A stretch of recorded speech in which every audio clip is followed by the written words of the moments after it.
pledge allegiance to the flag of the United States of America and to the republic for which it stands, one nation, under God, indivisible, with liberty and justice for all. Amen.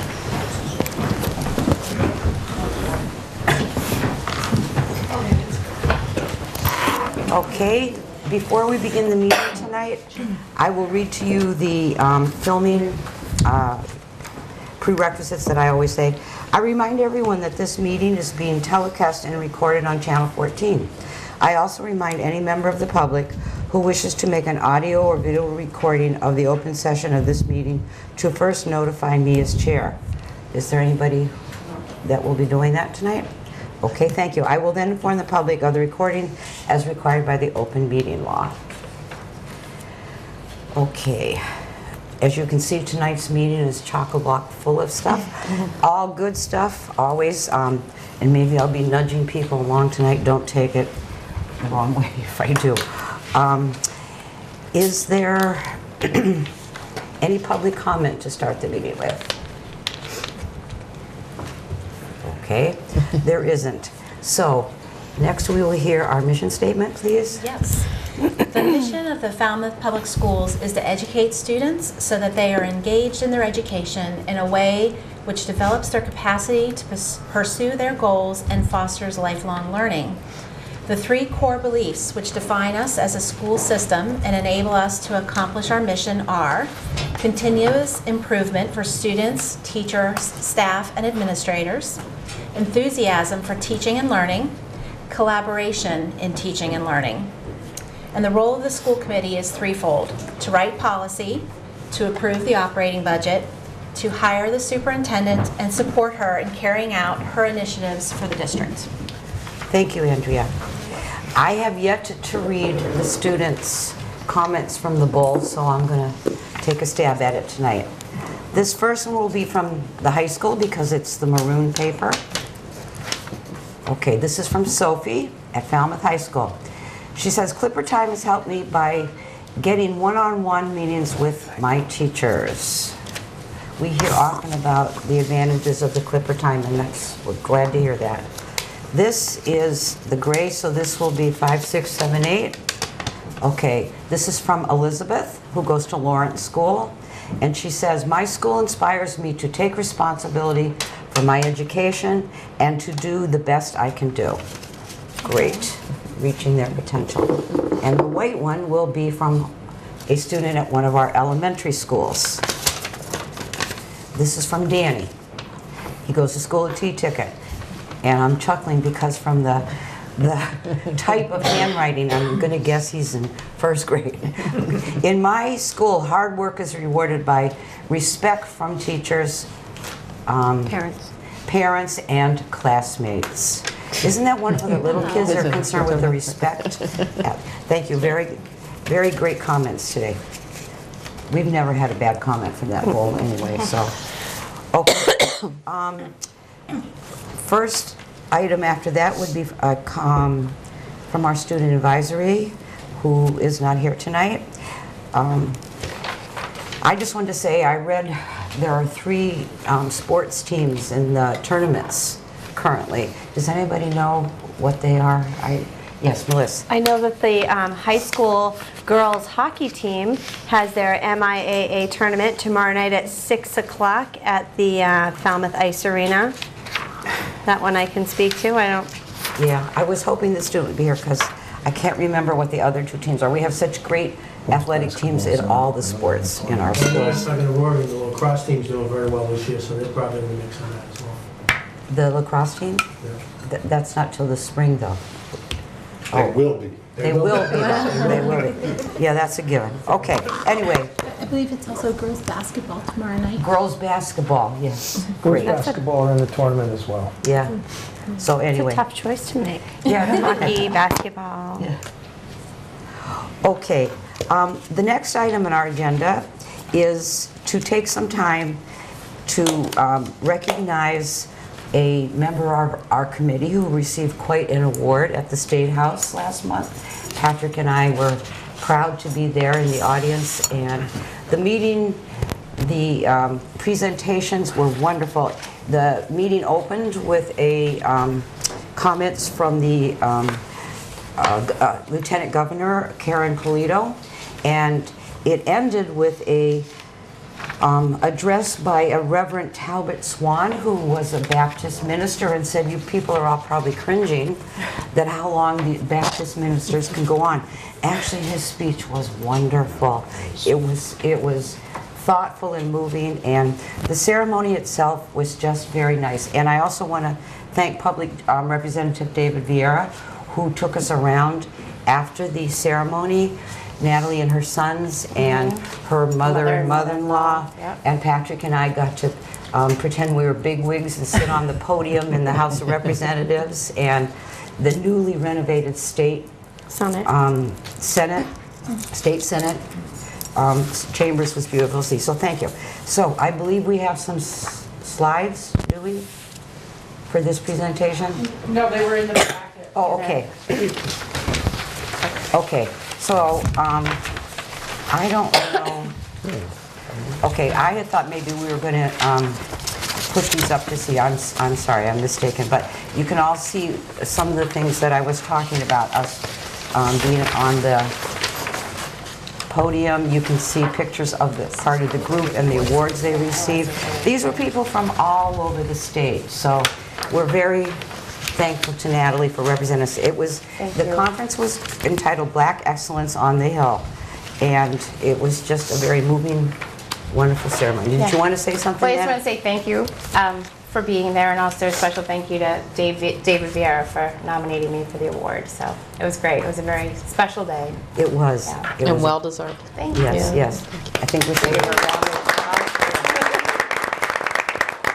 And just as an aside here, when Natalie noticed that the agenda was pretty full, she said, "Well, you can take mine off if you need more room," because she's shy. She's shy. Humble. Let's go with humble. Humble more than shy. Yeah. Okay. Next, we will move on to a public hearing on the FY20 budget. Patrick, are you going to speak on this, or? Yeah, are we gonna do this deck? No deck. So nothing has changed, sorry, I forgot my. So nothing has changed over the last month or so. The superintendent and I have gone sort of on a road show to various schools, meeting with parent groups and community members. The conversations with parents I thought were really good questions. The recognition that there are limits to what we can do, but in general, the Falmouth Public Schools and the town of Falmouth funds the public schools in I would maybe suggest a competitive manner. Not, there are definitely things we'd like to do.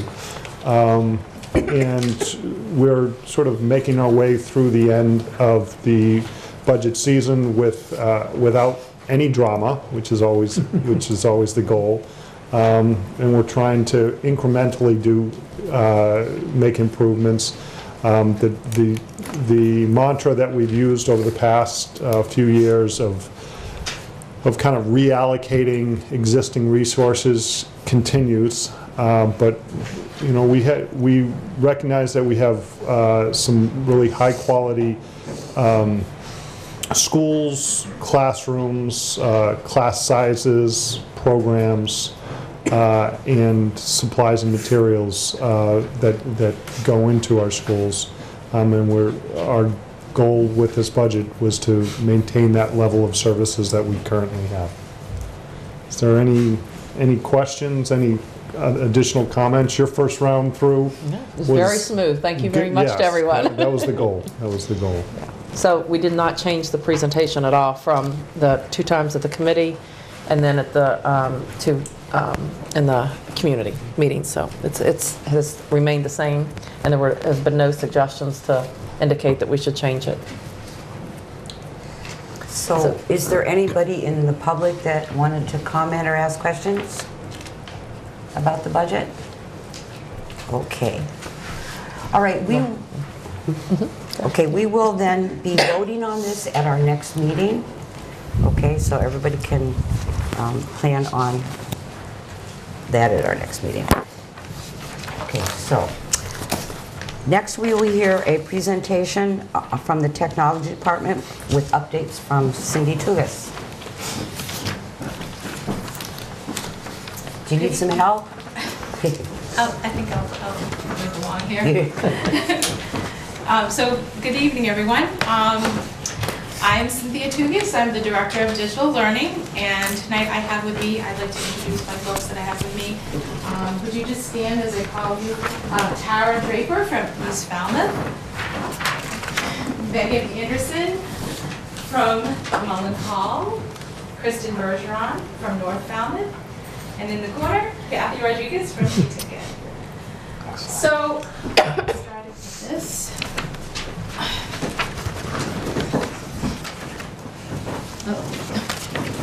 Oh, sorry. It's not just saying this one.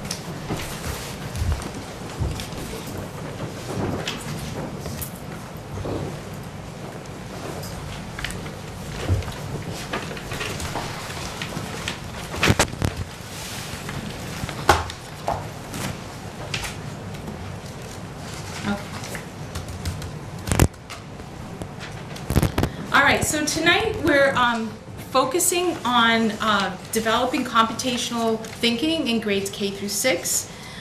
We want to just try and show you, give you a little glimpse at some of the work our folks have been doing to support students in this area in those grades. So, the world is changing, and how we presently educate our students need to change as well. This quote is from actually this book. I happen to bring the book with me, which is Computational Thinking and Coding for Every Student. Everyone in my department received this book 2 years ago now, or a year ago. And basically, by 2024, according to the authors, there will be 1.1 million computing-related job openings in the U.S., and at present rate of preparation, we will be able to fill only 42% of those that require an undergraduate degree. So we know there's a need with the change in the workforce out there. So Massachusetts and the Department of Elementary and Secondary Education started really looking at this a few years ago. We had technology standards that went back to 2008. And in 2016, in June of 2016, they released a new set of curriculum frameworks in this area. And primarily, their concern was the skill gap that was occurring. This was from, these two pictures here are from a webinar that I had seen from the Department of Education. And they took that from a report from the Technology Workforce Analysis from the Massachusetts Department of Higher Education. And basically, it's showing that the need for jobs are high across the board in this area in the country, but in particular in Massachusetts, they're seeing a demand in skilled workforce around computer science, and there's going to be such a need. How do we begin to fill that need? So a few years ago, they revised the curriculum frameworks and they added this additional strand called computational thinking. So the curriculum frameworks are divided up into grade spans as K2, 3, 5, I don't show you the whole thing in this image, 6 through 8, and 9 through 12. And they're organized in these topic areas of abstraction, algorithm, data, programming and development, modeling and simulation. So tonight, again, we want to give you a glimpse at how we are attempting to address those curriculum frameworks in the K through 6 area by just highlighting some of the things that our people are doing to help the students of Falmouth address these curriculum areas. The one thing I want to point out, I will be explaining computational thinking in a minute, and I don't want folks getting confused with the topic areas that represent skills and knowledge that students need to develop these a good foundation in this area, as opposed to the process for computational thinking. So, what is computational thinking? Well, very simply, it is a logical problem-solving approach that is very systematic, and that system of solving problems is made up of 4 areas or elements. I love this photo. This is of some young ladies at North Falmouth. That ball, if you can see, there's like a little ball in that girl's hand, that's a robot. And those students are given the challenge of programming that little robot ball with the iPad and they also, it's a double challenge because they have to build a bridge with those popsicle sticks, and then they have to program the ball to go across. So I just thought that was a great picture. All right, so the 4 elements or 4 pieces of the computational thinking process are decomposition, pattern recognition, abstraction, and algorithms. And basically decomposition, you take a problem, you break it down into smaller pieces. Then under pattern recognition, you look for patterns in the data, trends and similarities. Abstraction is where you really focus on the main problem and you weed out and abstract out other details that aren't as important. And the algorithm piece, then this is where more of the computer science piece comes in, is the step-by-step instructions that you develop to solve that problem that you've worked through. Now, computational thinking is a problem-solving process that can be done in a variety of subject areas, and you can use it in any subject area. It's not just about computer science, but it is a foundational piece for the subject area of computer science. So here in Falmouth, we've really been trying to work towards, with our students, this progression of, we want our kids to be excited and engaged at a very early level with some of these concepts, and we do it in a way that computer science is fun, right? There's all these tools that you'll be seeing in a minute that make that so that it's very easy for kids to get engaged in the subject matter, so that they build these skills as they move and progress up through the grades. And by the time they're in the upper elementary, they're starting to shift to computer science is something I can learn to solve problems and create really cool stuff.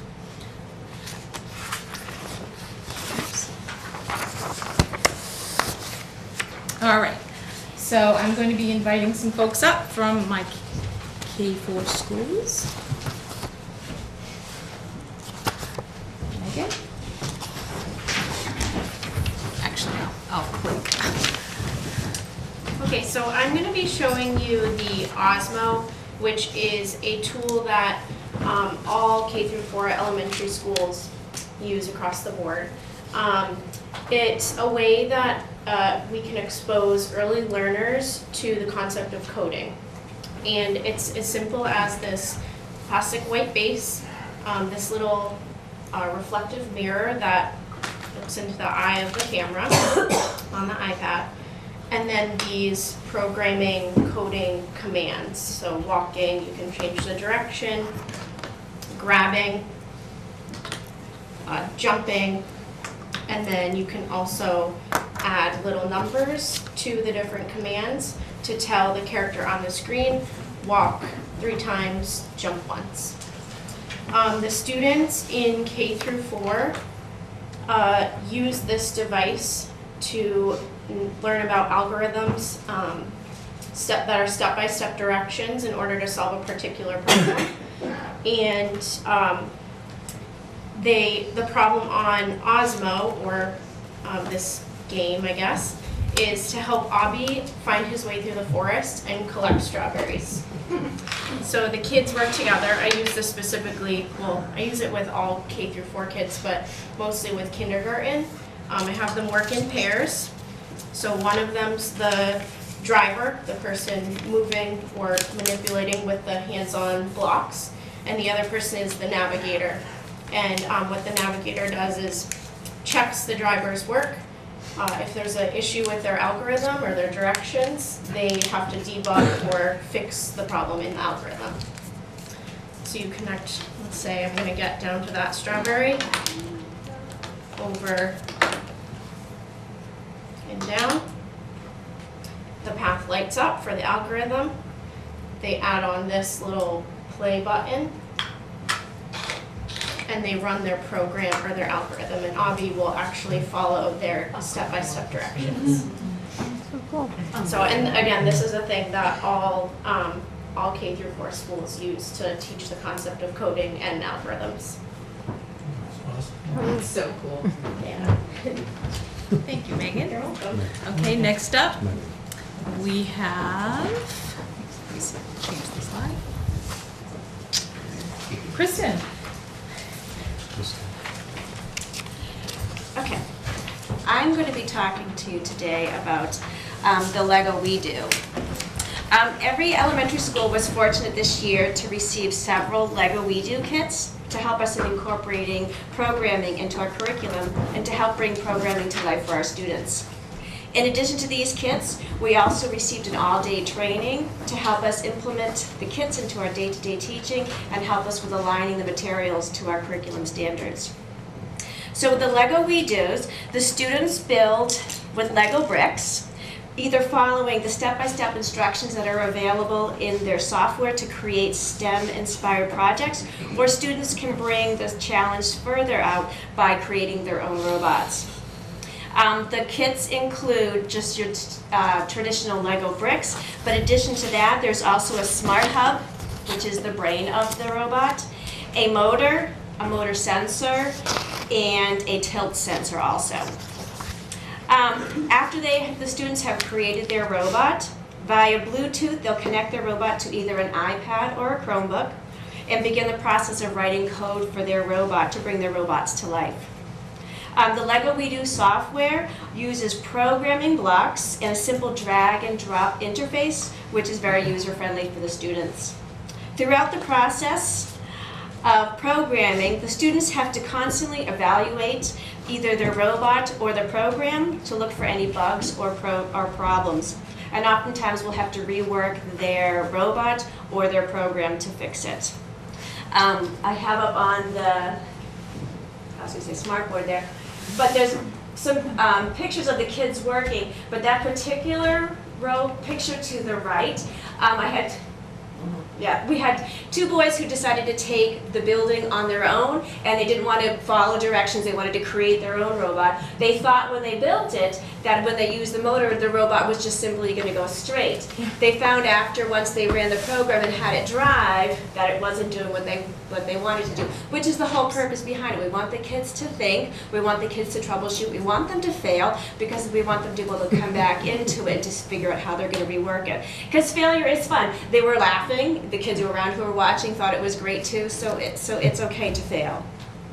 By combining the Lego bricks and easy-to-use software, students are free to create and tinker in a real-world environment that allows failure and encourages the students to do problem solving. Kathleen? Yes. Okay. All right. Thank you. And I'm going to follow Kristen by giving a little bit more detail about the Lego We Do program that we also use at T-Ticket School. These images are from T-Ticket, and here you can see the students are working in groups of 2 or 3. I've come up with these job assignments that rotate each week. So 1 week, one will be a finder, and their hands are in the kit, and the other is the builder, and then one is the programmer. And we switch those jobs every week. They usually start off building on the tables, but end up on the floor with the programming. Groups tend to work at their own individual rates. While I circulate, observe, and make suggestions and offer help, they must complete the task at hand and demonstrate to me that they've accomplished the goal before moving on to the next project. In the picture in the upper right, you can see the students working, and with the 4 students, you can see them working on the Rover lesson called Collaborating, and the 2 groups paired to connect their rovers to each other, and then they programmed them to pull a plant specimen, which was made out of Legos. It took several attempts with the rovers moving in circles before they realized that they should duplicate the same code on both iPads to make the rovers pull objects in sync. I then went over to observe and suggested that they try pulling heavier objects, and they experimented with cups and water bottles and had to make slight adjustments to the programming. I often will stop the class for unusual demonstrations in which the students have gone beyond the directions, or they get, like Kristen said, the creativity. You know, we'll stop and everybody comes to look at, to see what they're doing. Here in the bottom, the third picture on the bottom, from the left, you see the class, they are racing their rovers. And we kind of end each class with that, a race, and they have to create a program that will allow the rovers to get to the opposite side of the carpet with a focus on speed and distance. And then the last picture on the right is something that I got from the Today Show. And on Valentine's Day, I was watching the news while getting ready to work for work, and saw a segment on the from NASA, and the segment was called, hold on, it was NASA Says Goodbye to History-Making Workhorse. And they were about Martian rovers, and they so resembled our Milo rovers that I, stopped and got very excited, and then ran to school and put it up on my smart board and showed it to all of my fourth graders who were doing this. And what they learned was that NASA had sent these rovers to Mars, and they had a life expectancy of 9 months, but instead continued to transmit images back to Earth for the next 15 years. So we talked about how these rovers had discovered that Mars could support, eventually support life, and then there was even a scientist who was at NASA at the age of 14, the day that 15 years ago when these rovers landed on Mars. She then became a scientist, and she's in the program, and she spoke about that. So it was really inspiring for the kids to see that, with their humble beginnings doing this in the classroom, that they too could end up at NASA. So that was pretty exciting to see the real life application of what we were doing. And that's it. And then I just wanted to demonstrate, this is from the advanced lessons. And so this is a helicopter that students made, and they have a panda. They're rescuing a panda. And I will just give you a quick demonstration of how this works. It's supposed to be, oops, okay. Transported this here. They should be lowering and dropping the panda and picking it up. But of course, technical glitch. So let's stop. All right, so that's it. Thank you. Thank you. You're welcome. So next, we have Tara Draper, who will be highlighting some of the work under modeling and simulations. I'm unfortunately not modeling wonderful thunderstorms in our 3rd grade science extreme weather unit. I'm sorry. So I am actually, so within the computational thinking strand, we have modeling and simulation. And actually, within our 3rd grade science curriculum, a unit that our students focus on is on the survival of organisms, where what they do is they engage in a comparison of animals and plants that are extinct, unfortunately, to animals and plants that are currently found today, as they explore the changes and the effects of how the environment have changed on the ability of these animals and these plants to survive. So we're not seeing it on the screen. I'm not sure why that is. You just have to click here. let me see. Well, there is a model and simulation on the computer. Unfortunately, it's not being shown right now. However, this is a model and simulation of the food web. So to help reinforce this concept that's within our science curriculum, our students participate in a virtual simulation of the food web. And within the simulation, the students are asked to, how can you create an environment or an ecosystem that can become stable, because that's what you want, a stable environment, an ecosystem, with your top predators, your omnivores, your herbivores, and your plants, all together coexisting and surviving simultaneously. The situation, obviously, it changes depending on the different plants that you include, the different animals that you include, and ultimately that exact environment. The students, they tend to fail in the beginning, and that's okay. We tell them, you're probably not going to get that perfectly balanced ecosystem the first time. So it does take multiple tries for them to balance their population and their ecosystem together. In addition to, could I turn this so they can at least see? Maybe. So it's a blank, it's probably hard to see, I apologize. It's a pretty blank screen. That better? Okay, perfect. So blank screen, we're on day 0. And what I'm able to do is I have my different areas of my food web that I can include my plants, my herbivores, omnivores, and top predators.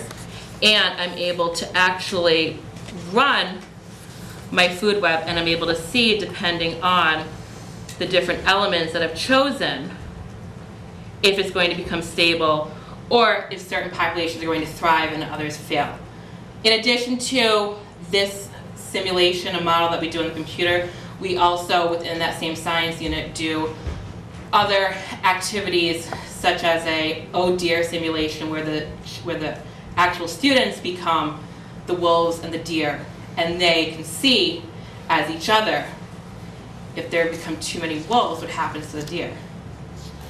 The wolves begin to go out, and as they begin to go out, what happens to the deer population? It rises again, and the ebb and flow of that. So it's been a great way to incorporate this directly into our science units that are already used in all of 3rd grade within the state, which is awesome. Sorry for the show.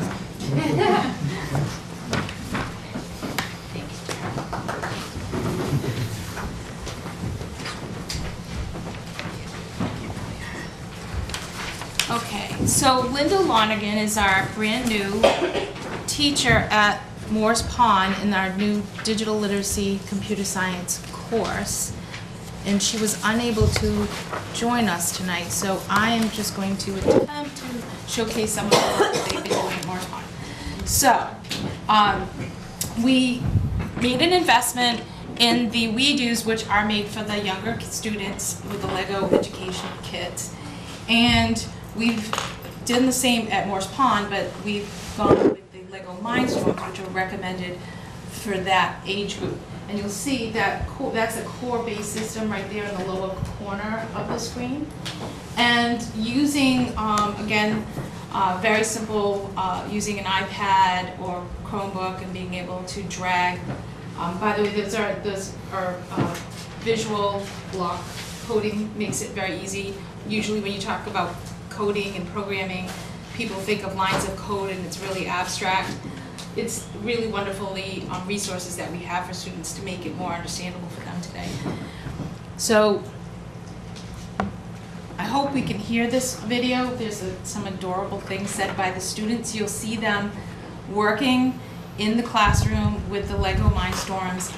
They're both 5th and, again, this is brand new for our people this year, our teachers. And they had training, but they're getting started along with the kids, and they're all learning together. It's pretty awesome. And they're so excited at the creativity that the kids are having, and they're having so much fun with this as well. So at Morse Pond, 5th and 6th are actually starting with the basics of some of the basic programs of the Lego Mindstorms. Lego Mindstorms can go all the way up to high school. So you can just imagine how advanced it can get at that level. Let me show you, and hopefully we'll hear this. They're paired programming, which is a technique. Oh, why did that whip? Let me go back. There we go.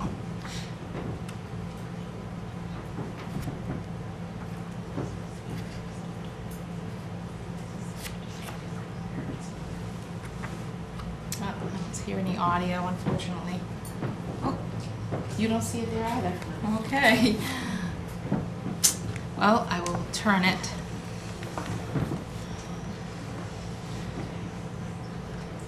So again, students are working together in pairs.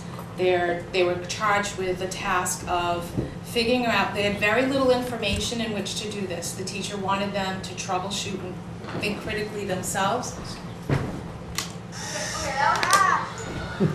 On my hand, that's all we really got. Okay, try to see if you can get the face. But Get them talking. they had to do 3 things. Create eyes, get it to talk, and get it to louder. move. The volume's up And then as loud as figure it you out go. I together. can't make you go louder.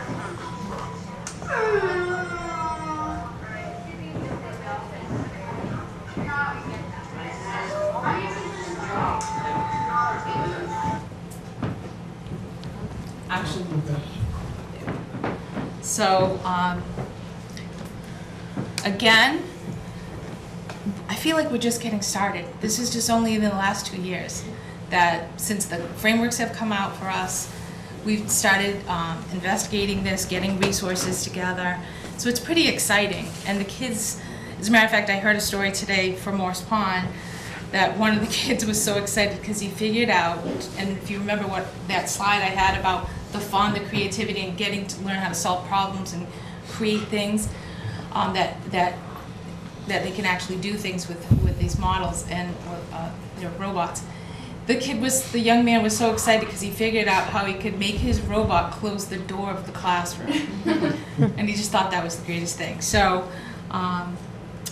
anyway, this is what we're doing for every student every day in K-6 right now for Falmouth Public School students. Great stuff. Any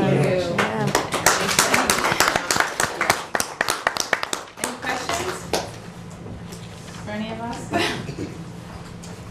For years, anybody want to say anything? For years, I've had a hard time understanding the concept of coding, but the first presentation, when you put the little blocks to make the steps, it dawned on it. Thanks. Thank you. Yes, Melissa? Megan.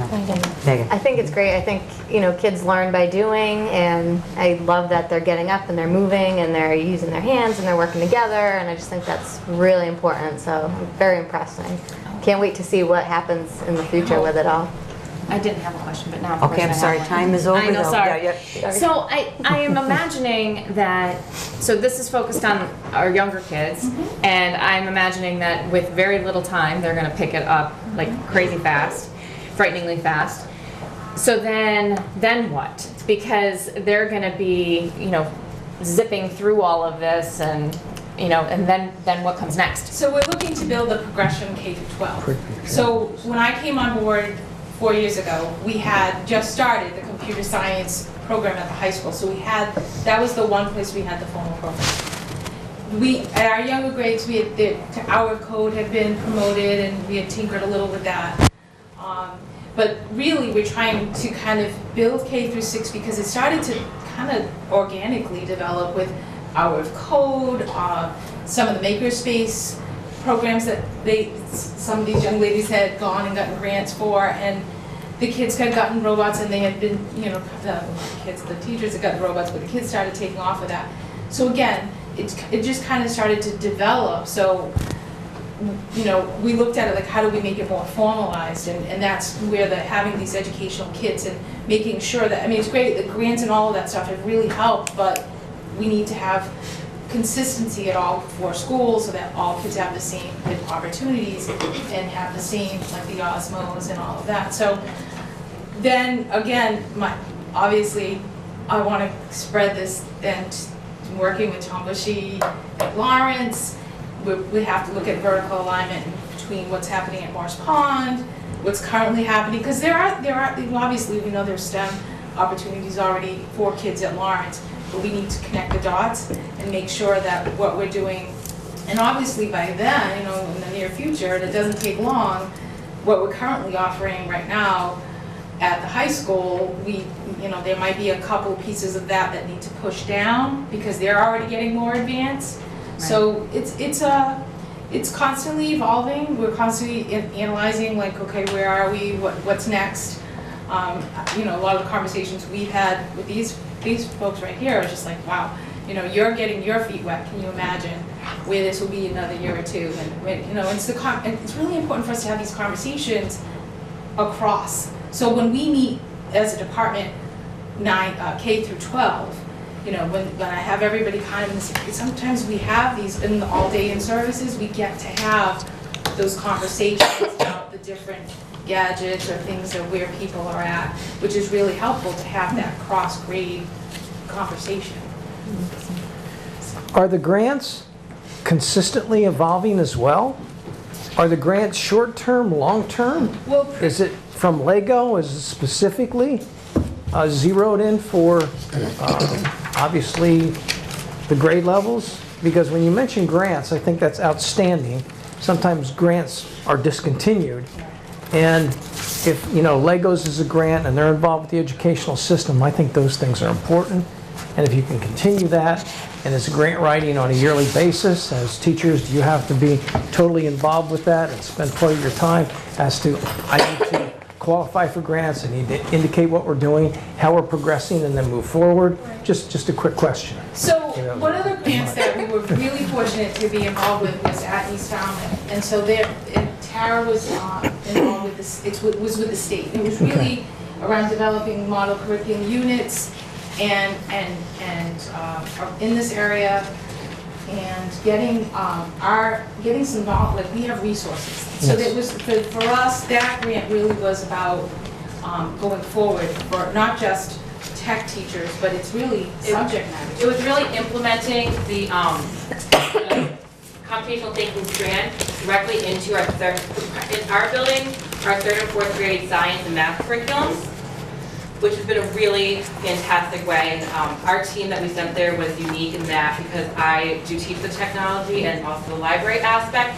A lot of other schools, they have only sent classroom teachers, and actually, and Dr. Dale was actually there for one of the days where we were able to have a lot of extra things that we were able to add directly into our units to allow our students to continue to thrive. In our Force in Motion unit, we talk a lot about algorithms, and one of the hands-on unplugged activities is we take marble runs, and we create an algorithm through the marble run, and each step is just a piece of your marble run. However, you still need to create that step-by-step set of directions to get your marble using its momentum, all of our STEM vocabulary from the beginning of our run into the end, which has been a really wonderful way to incorporate these standards directly into our classroom curriculums.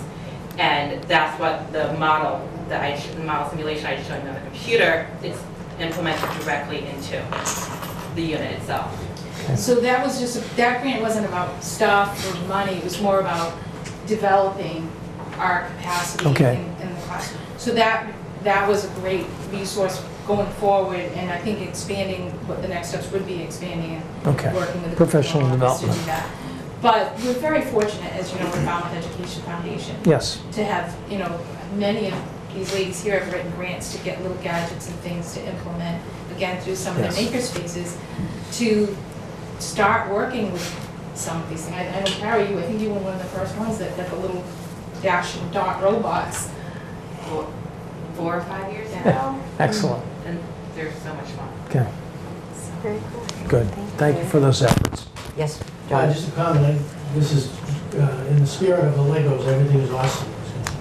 But with regards, I can really see this crossing over too, as far as not just in math and science, as you were saying, just from the problem solving, even in the test taking, you know, as far as even reading comprehension, you know, it's okay, how am I going to, I'm reading this now, okay, what did I remember from that story? So that's really great, the more you can encourage the different classes to interact and know what's going on. Because computational thinking isn't just about computers, it is cross-curricular. Thank you, and thank you for your, Thank you. Thank you for our lessons too from the teachers. Yeah. Thank you. Nicely done.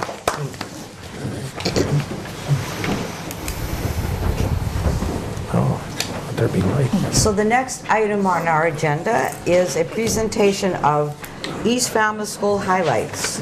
Dr. Dale and group. Yeah.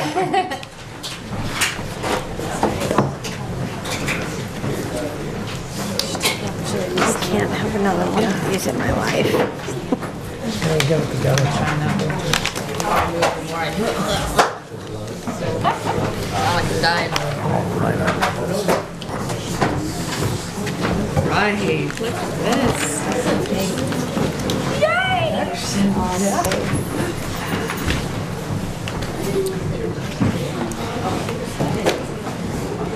Steve, take a picture of all the people here. Make it look like we packed the house.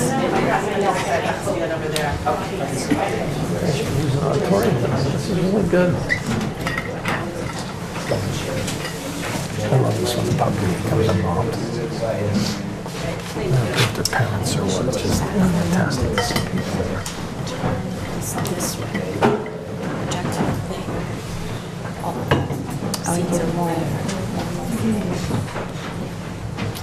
So, good evening, everyone. Thank you for inviting us to come and speak to you about East Falmouth.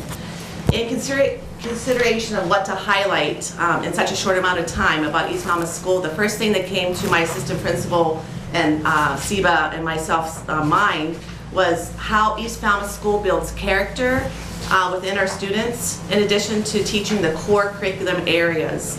So our students know that effort makes a difference, and that being kind, respectful, and compassionate are lifelong skills, and much of the work that we do at East Falmouth really addresses this societal need. So in your folders that you had passed out, and I have some friends who are passing out some more folders to our friends over here, there's a Wordle.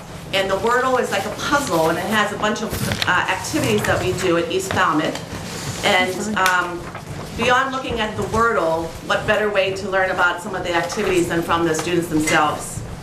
So we have brought some students with us to share some of the activities. And the first is a group of our 4th graders with one 3rd grade participant. We wanted to share a short skit that was developed with Mr. Watson, our PE teacher, and also Mr. Switzer, our 3rd grade teacher. This skit was shared at a culminating event of No Guff Week at our community meeting. In addition, we will have representatives from 3rd, 2nd, 1st, and kindergarten to share a brief activity with you that we do at East Falmouth School. So let's begin with our short little skit. Where do you catch the ball? And I'll just wait for you guys. Hey Claire, what are you doing? I'm drawing. I'm playing soccer at recess. Are you going there now? Yeah. Okay, have fun. You too. Hey, can I play? No. Why? Because you're third grader. Why does that matter? It's 2019. I don't think the world is ready for 3rd and 4th graders to play soccer together at recess.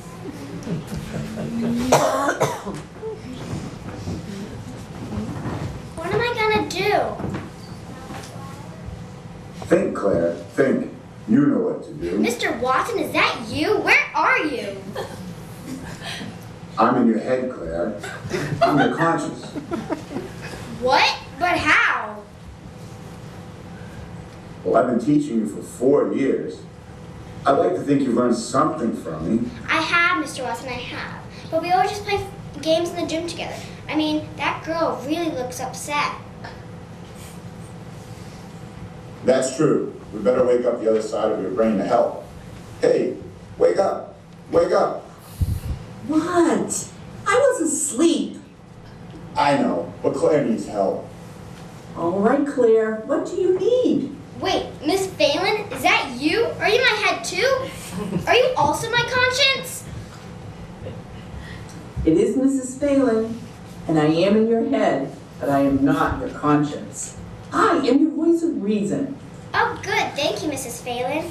Tell me what to do. I want to be a peace builder, but I'm only one person. Can I really help?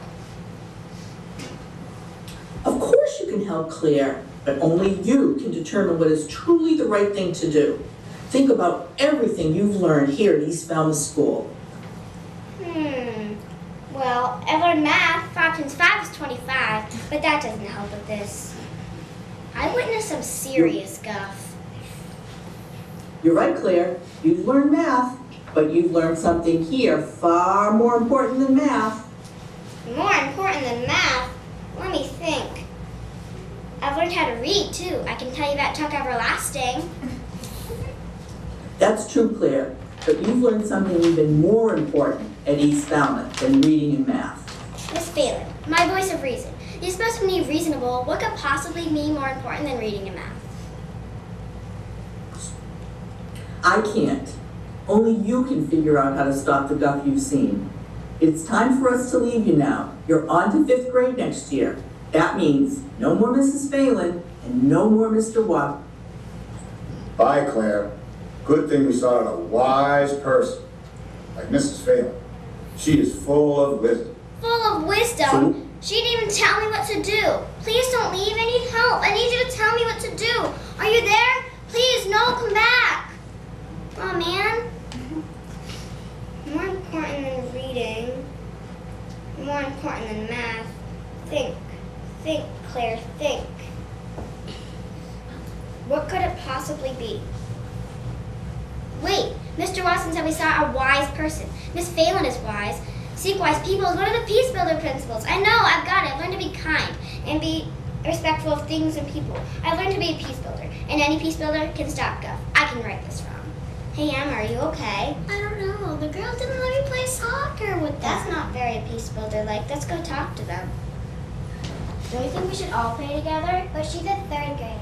So this is 3rd and 4th grade research. We should all be able to get along. Well, that's true. Let's all play. Okay. What are you drawing, Claire? Oh, this isn't the drawing. This is from the words for my skit. Okay.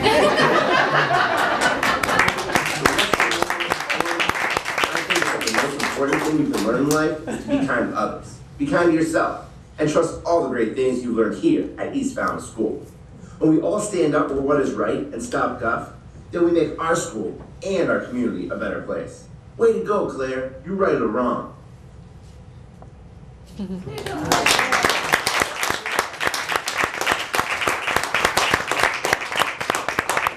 we asked some other students to what other things they'd like to share. And next we have a grade 3 student, Daniel O'Brien, and he'd like to share with you something very new to our school this year.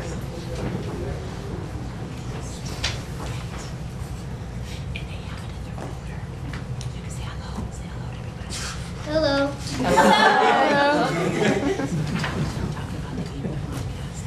So at East Falmouth School, we have this thing called The Eagle, and it's a podcast Mr. Switzer hosts. And every week there's a different podcast episode. What do you hear in the podcast? They talk about Switzer suggestions, where Mr. Switzer gives you a suggestion. There's Principal News, where either Dr. Dale, Miss Phelan, or Miss Sanarico tells you what's going on in the week or what's going on next week. Great, and they have a copy of that in their folders, don't they? Yes. So you have a copy to the podcast link in your folder. Thank you so much.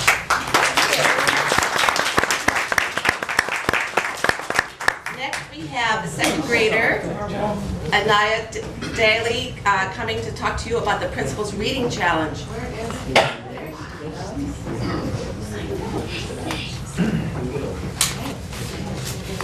Can you say hello to everybody? Hello. Hi. So at our school we have a reading challenge. The reading challenge is a challenge. Every minute you read, your parents have to sign one of these boxes. And if you read 2,500 minutes, you get a gold medal at the end of the year.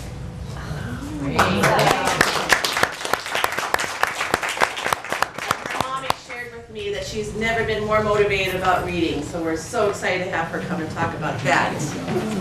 Next, we have a 1st grader coming, that's Lucas O'Brien, coming to talk about a very special book I know that you've heard about before.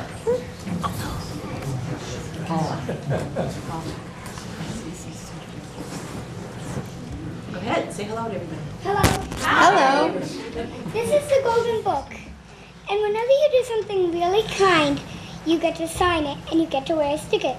And it says, I signed the Golden Book today. And it's like, so say you play with someone that doesn't have a friend to play with at recess, you get to sign it. That's right, and I know you signed the Golden Book, and I know a lot of boys and girls in this room have signed it. Thank you so much. Good job. And finally, we have our kindergarten representative, Brody Smith. And Brody is going to share with you something very special. Come over here, Brody. And it's called the Golden Dustpan. Come on up here. Say hi to everybody. Hi. Hi. Tell them about the golden dustpan. If we keep our class cubby desk, we get the gold and dustpan. If you keep your desk and cubby and classroom what? Clean and organized. Clean and organized. Very good. Good job. Has your class ever won the golden dustpan? No.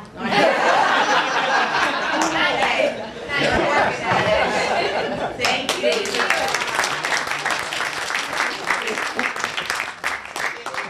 So I just want to say thank you to the students and their families for bringing them tonight and supporting East Falmouth School with all that we do outside of the curriculum areas, because I think, you know, building character is key. So thank you very much. Thank you. That's why we're here. Oh my gosh, that was too much. Can't take it. Too much cuteness. Yeah. They're so brave. Yes. The little bow ties. So cute. So brave. That was well done. That was cute. Everybody did great. Guys, in first grade, I'm probably going to hate myself.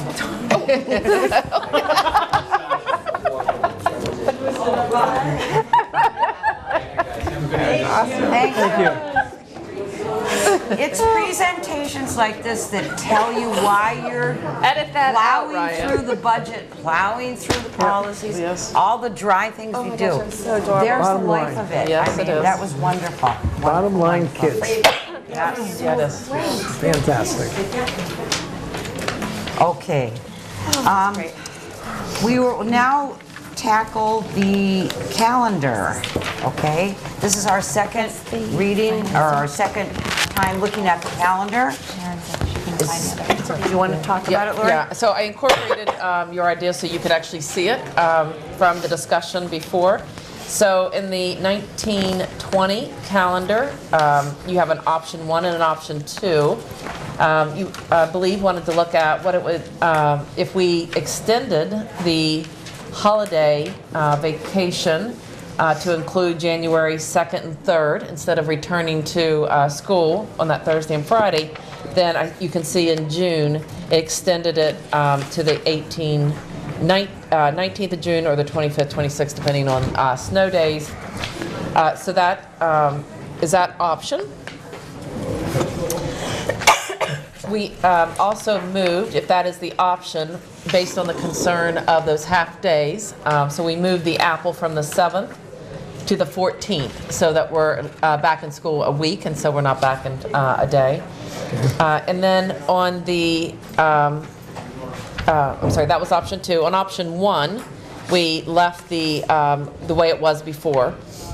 And so, and there was no need to move any of the days because it was already there. So, wanted to show option 2. The other item that we added that you could discuss and possibly vote on, we were asked about the professional development days, the half days. And we went back and we looked at our instructional minutes. Dr. Tellier added things up. We could add 1 additional half day and still be within our instructional time. So on May 5th on both calendars. So we just added that to show there's another half day. We did not have to extend the school year for that. We don't have to add another day because we do have enough instructional minutes.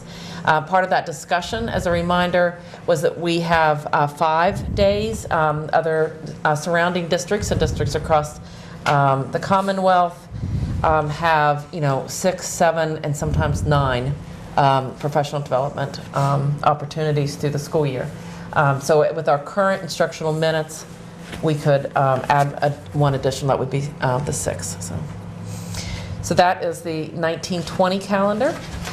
And then there's only just the 1 option because everyone agreed on all the vacation time, etc. The only thing we did was change the, you'll see the apple move, so that pre-K 6 staff development early release day was on the January 5th, and we moved it to the 12th as requested, so you could see that.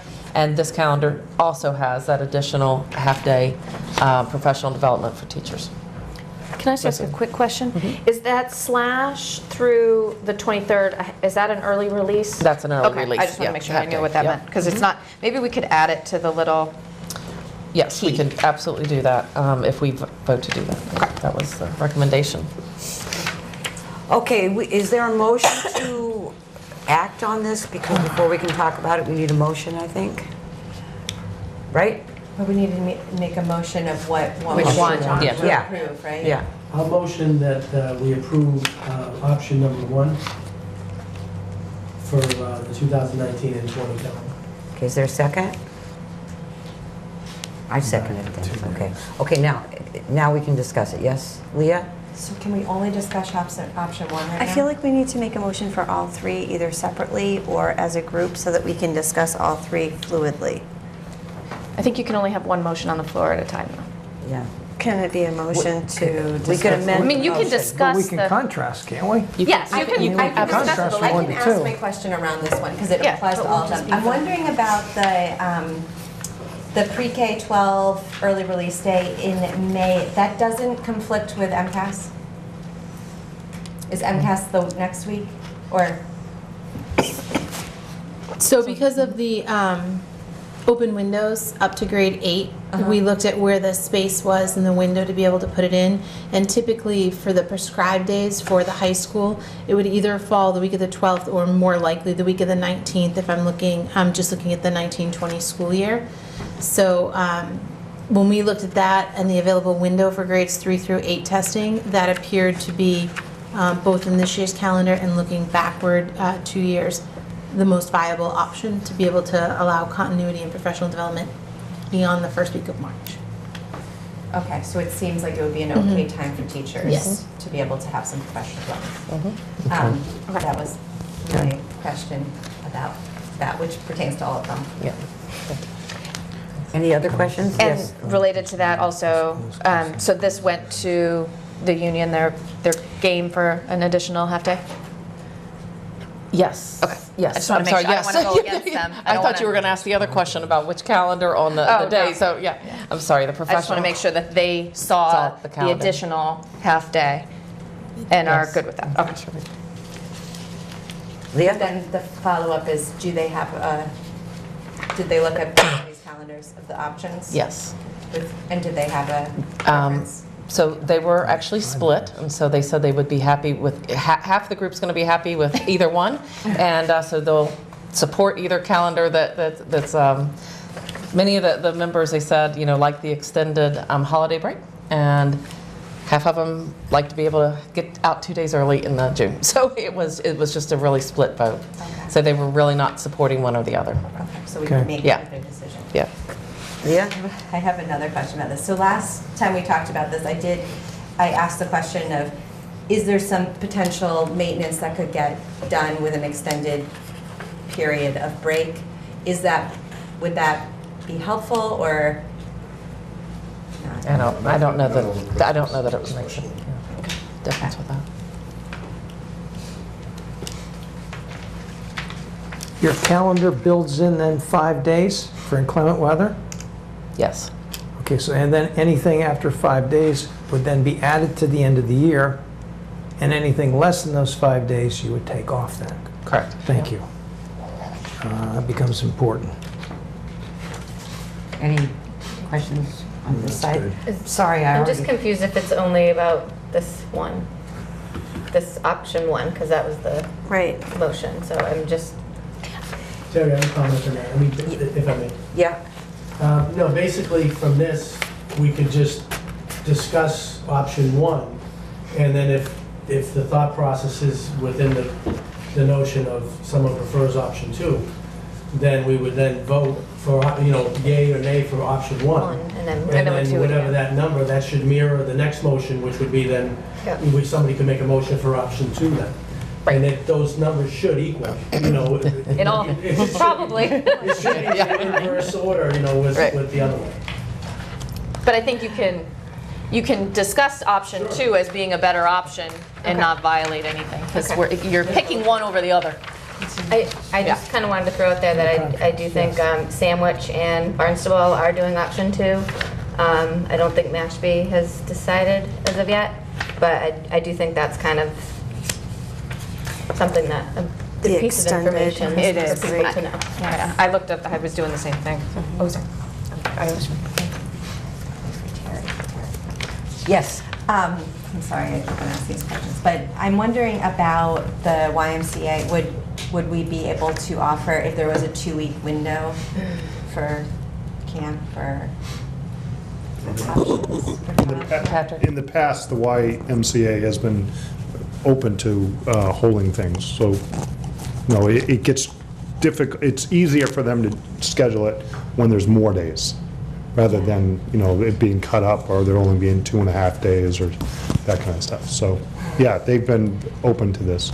Okay, because I think that makes me feel more comfortable with option 2, because that allows families to have an option, and if the YMCA would kind of prefer that to having a long extended. They've been open to providing break coverage. John? I have just a question and then my thoughts on number 1. My question is, I'm not sure what the rationale would be as to why, because another town is doing something, why we would want to copy that. I'd like to understand that more. And then just my thoughts are on the reason I prefer option 1 is primarily due to the date at the end. In addition to, I think it's really, unnecessary to make that be such a long period of time over the holiday break into the new year, past the new year. I think that's, as families have a lot of challenges getting daycare providers and things of that nature, I think you're kind of burdening them at that point. And then on the other end, if we do have snow days, there's a really good chance the kids are going to be in school, going into this 4th of July weekend, which I think is a terrible idea. But that's just my thoughts. Yeah, we can't do it. We can't go. Isn't it? It's June 30th. It's June 30th, we Right, can't. right. It only goes to the 26th with all. When we're Presents a talking, problem. Yeah. on that subject of length, I don't know if teachers, having been a teacher myself, I know that long months of June are tough, and teachers don't really look forward to the long months of June because energy has worn down. So, but if they were 50-50 in what they said, then I wish they had given us a little more direction what their choice was, because they're right in there with the kids and everything. So that's I don't know. I would tend to say the shorter school year. That would be my, yes. So Terry, I'm thinking about the opposite realm of, if we have Falmouth teachers who live in different districts, so we could have the reverse issue happening. So I think that it is important to look at what other districts are doing as far as where our staff lives, because if their children are not in school, then they're going to need childcare too. So I feel like I'm at that place where the union is around this of like, it's, I don't know, 50-50 kind of piece. Yeah. Yes, Andrea? And I know it can look very long, but we are talking 2 days difference. Right. So, And just to put it a little bit in Friday. perspective, We're on Friday instead of a Monday, which is nice. Right. Yeah. But so that's with the snow days. Yeah, Right. that's with the snow days. Yeah, It's still, yeah, okay. Which actually could be less. Yes. I'm also Mother Nature plays curious havoc about, with this. without taking the long extended break, what that attendance would be on that Thursday and the Friday, because if I was going away for New Year's, I might say, hey, I'm just gonna stay the extra 2 days. So there's so many like variables there that make it tricky. And that was my original concern, is that we would have not a lot of kids in school those days. And, I polled people I knew, and everybody else was also equally divided. So I think, we're going to make half the people mad no matter what we do. So all we can do make is half the people happy. Yeah, and we'll make half the people happy.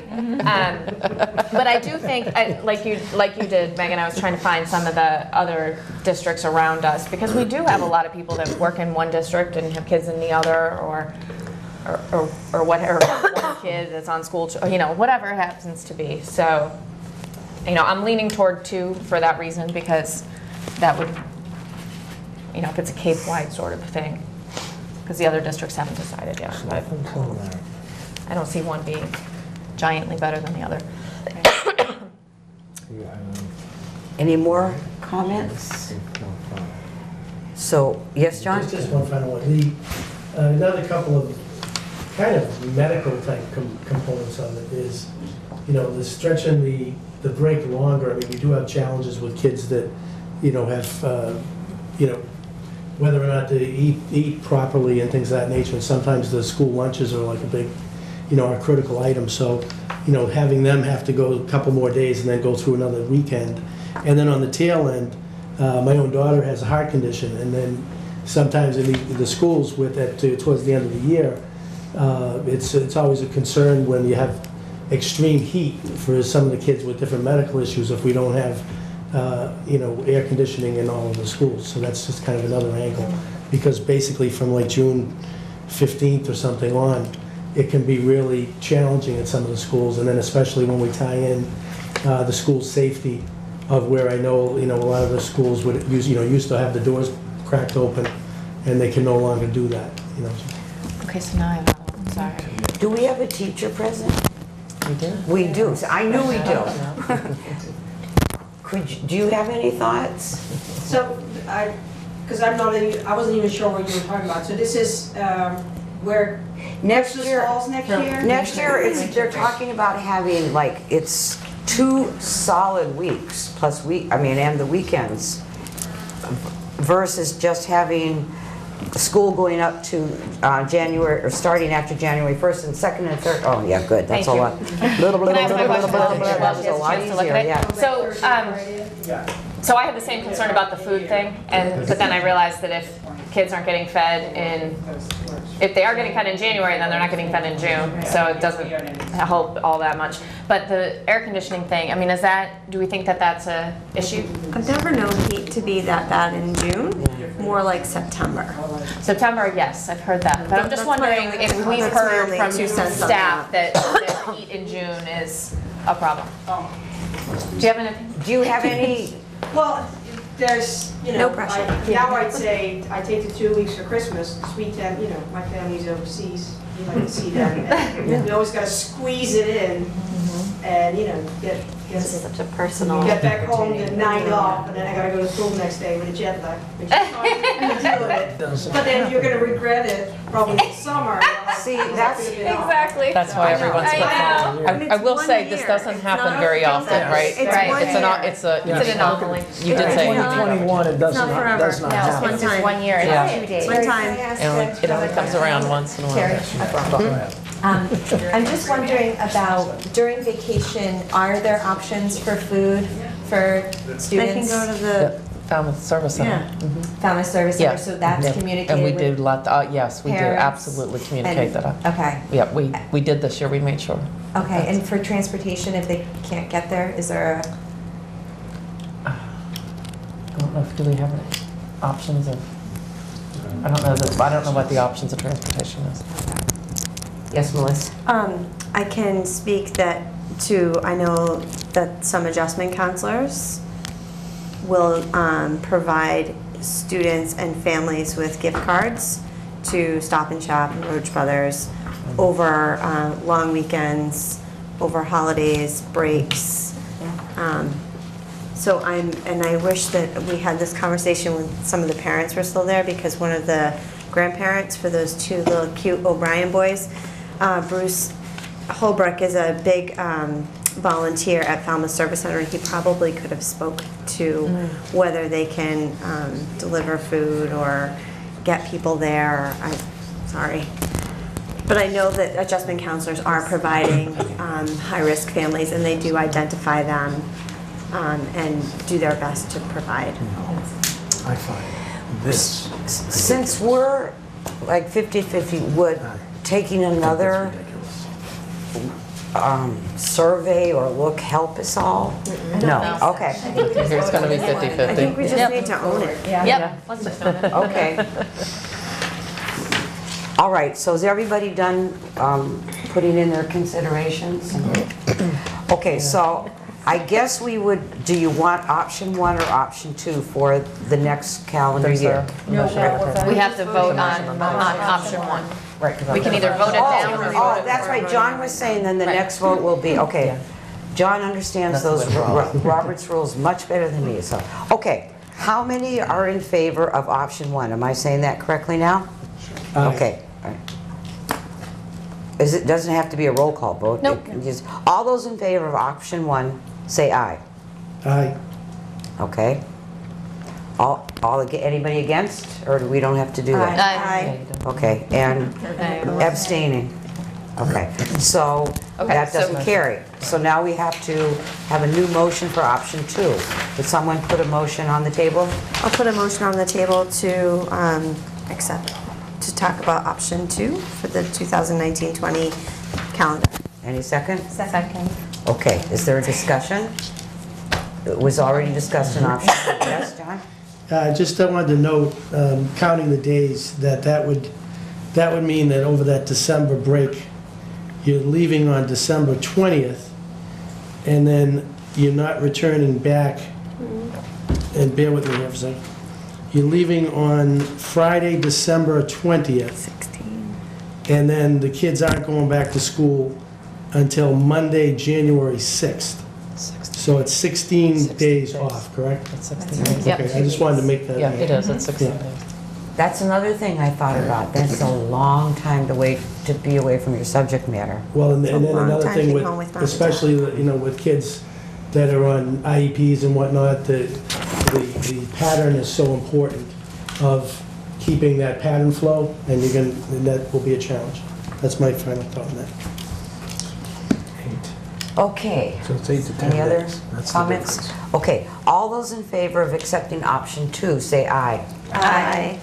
Anybody opposed? Opposed? I'm opposed to it too. And anybody abstaining? Okay. But it passed, okay. Next is for the following school year.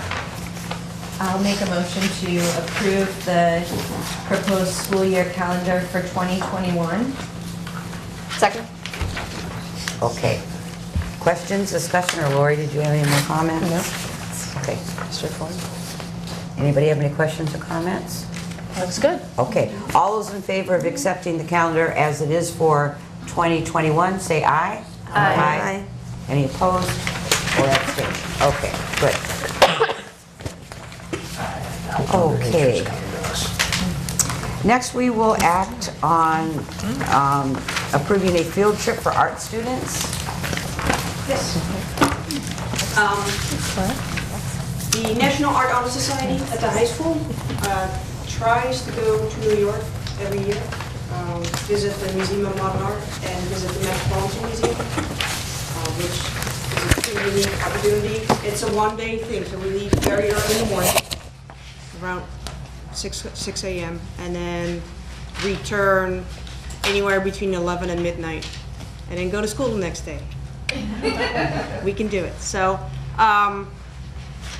if you approve it, we will.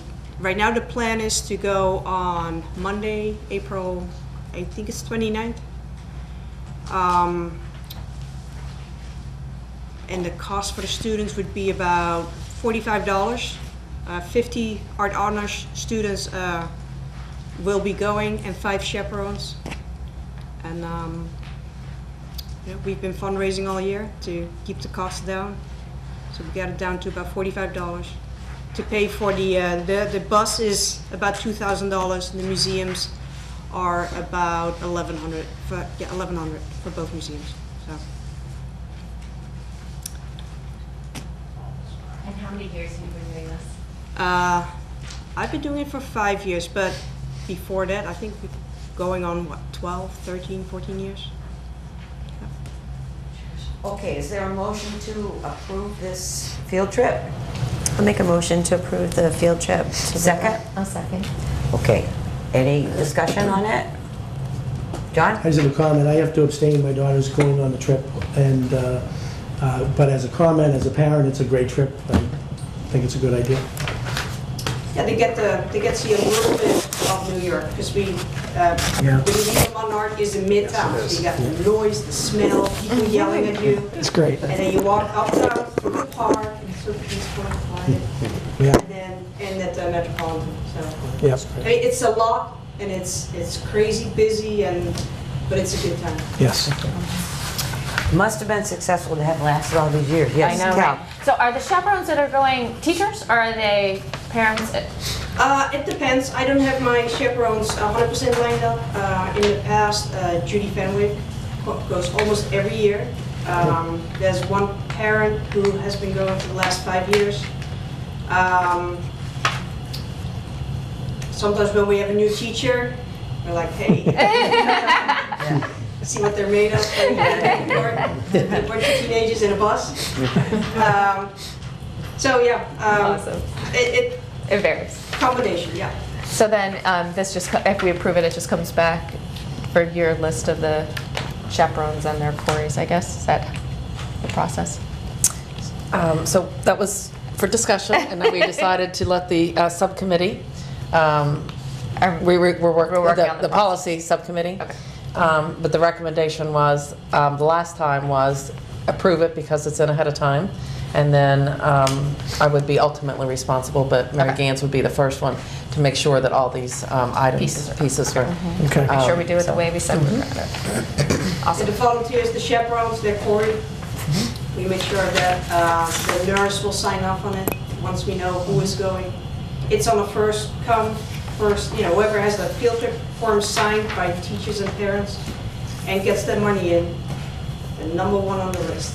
Until, we hit number 50, and then that's it. And then we have a waiting list. There's always, with sports or work, 1 or 2 students will drop out, and then, we Right, check excellent. the name.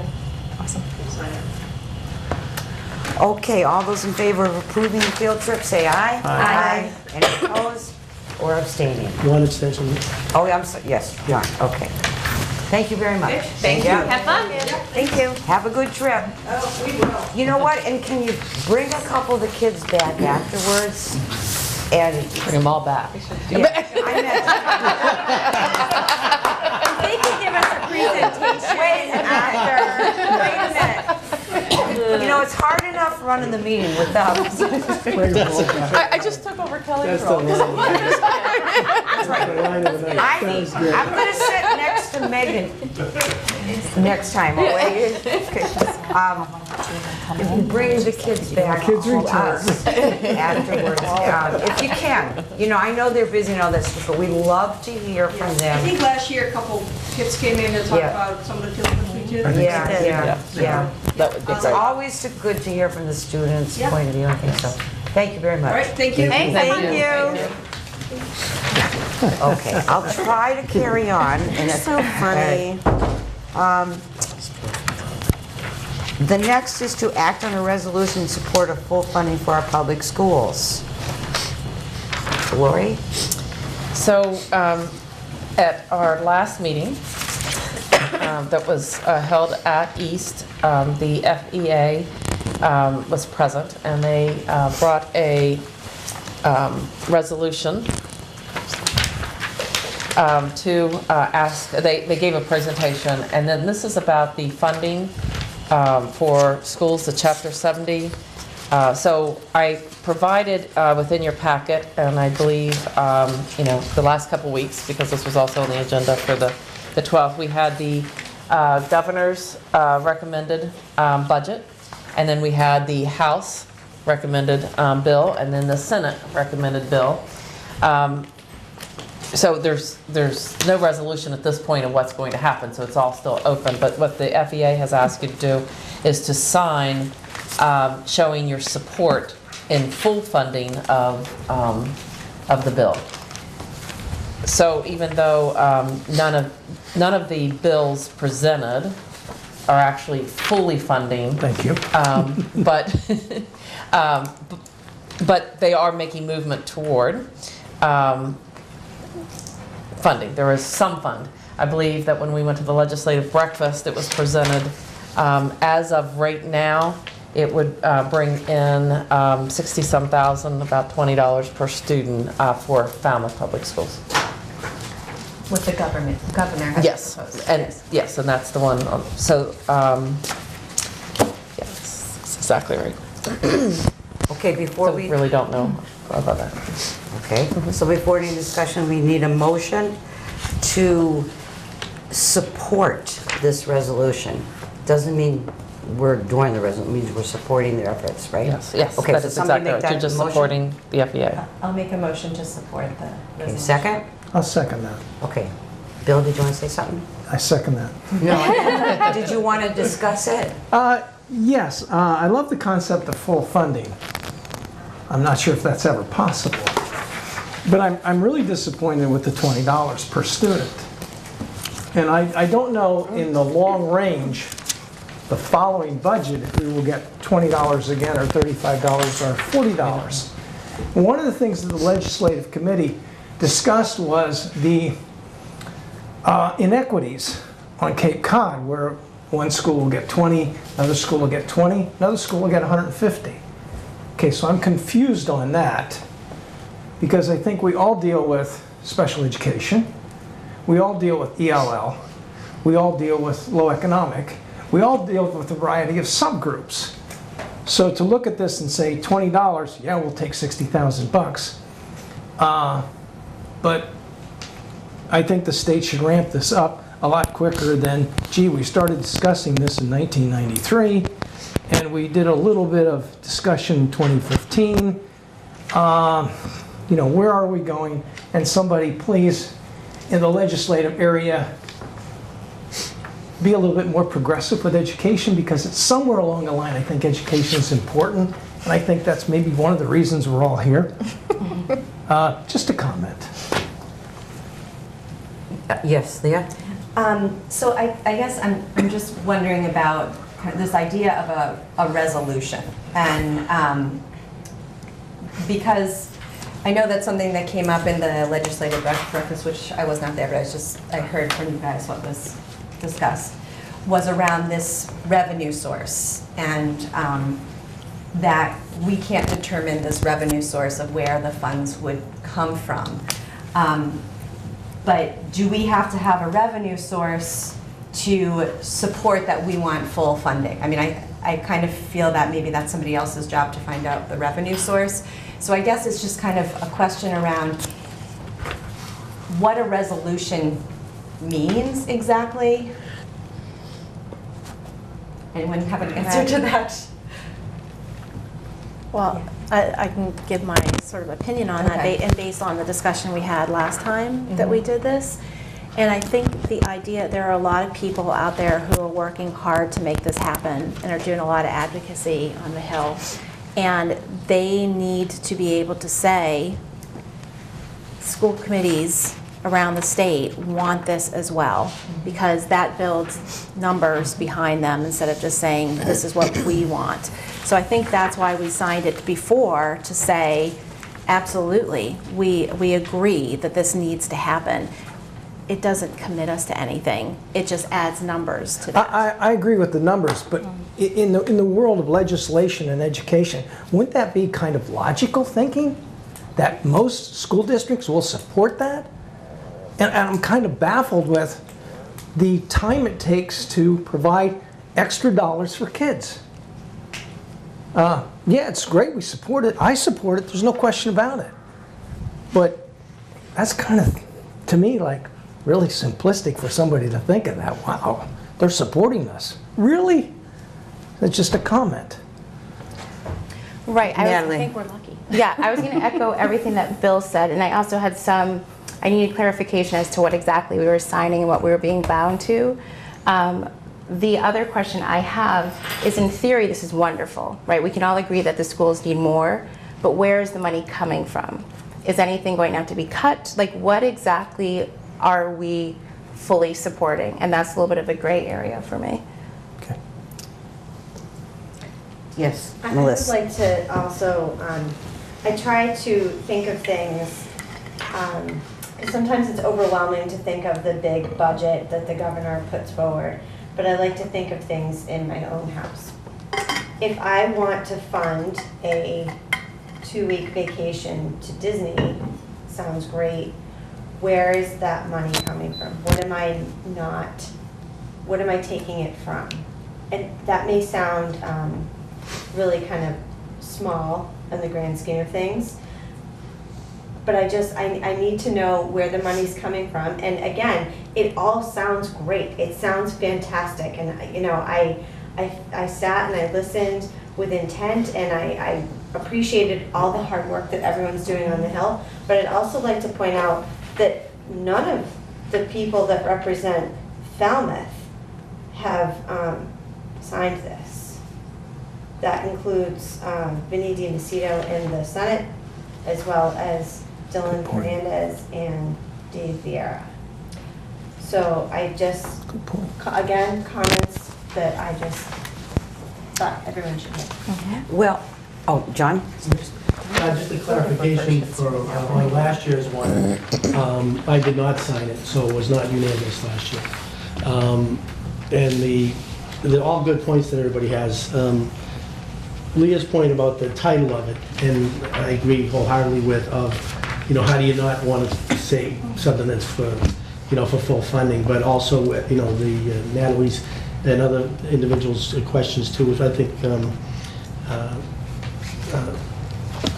and Andrea, I think you may have mentioned too, like where it was coming from as well. So I don't want to put words in anybody's mouth, but that's my issue, is where is it coming from? And at the legislative breakfast, we talked about getting together with the legislators and really having us further understand, what, Chapter 70 and what that means.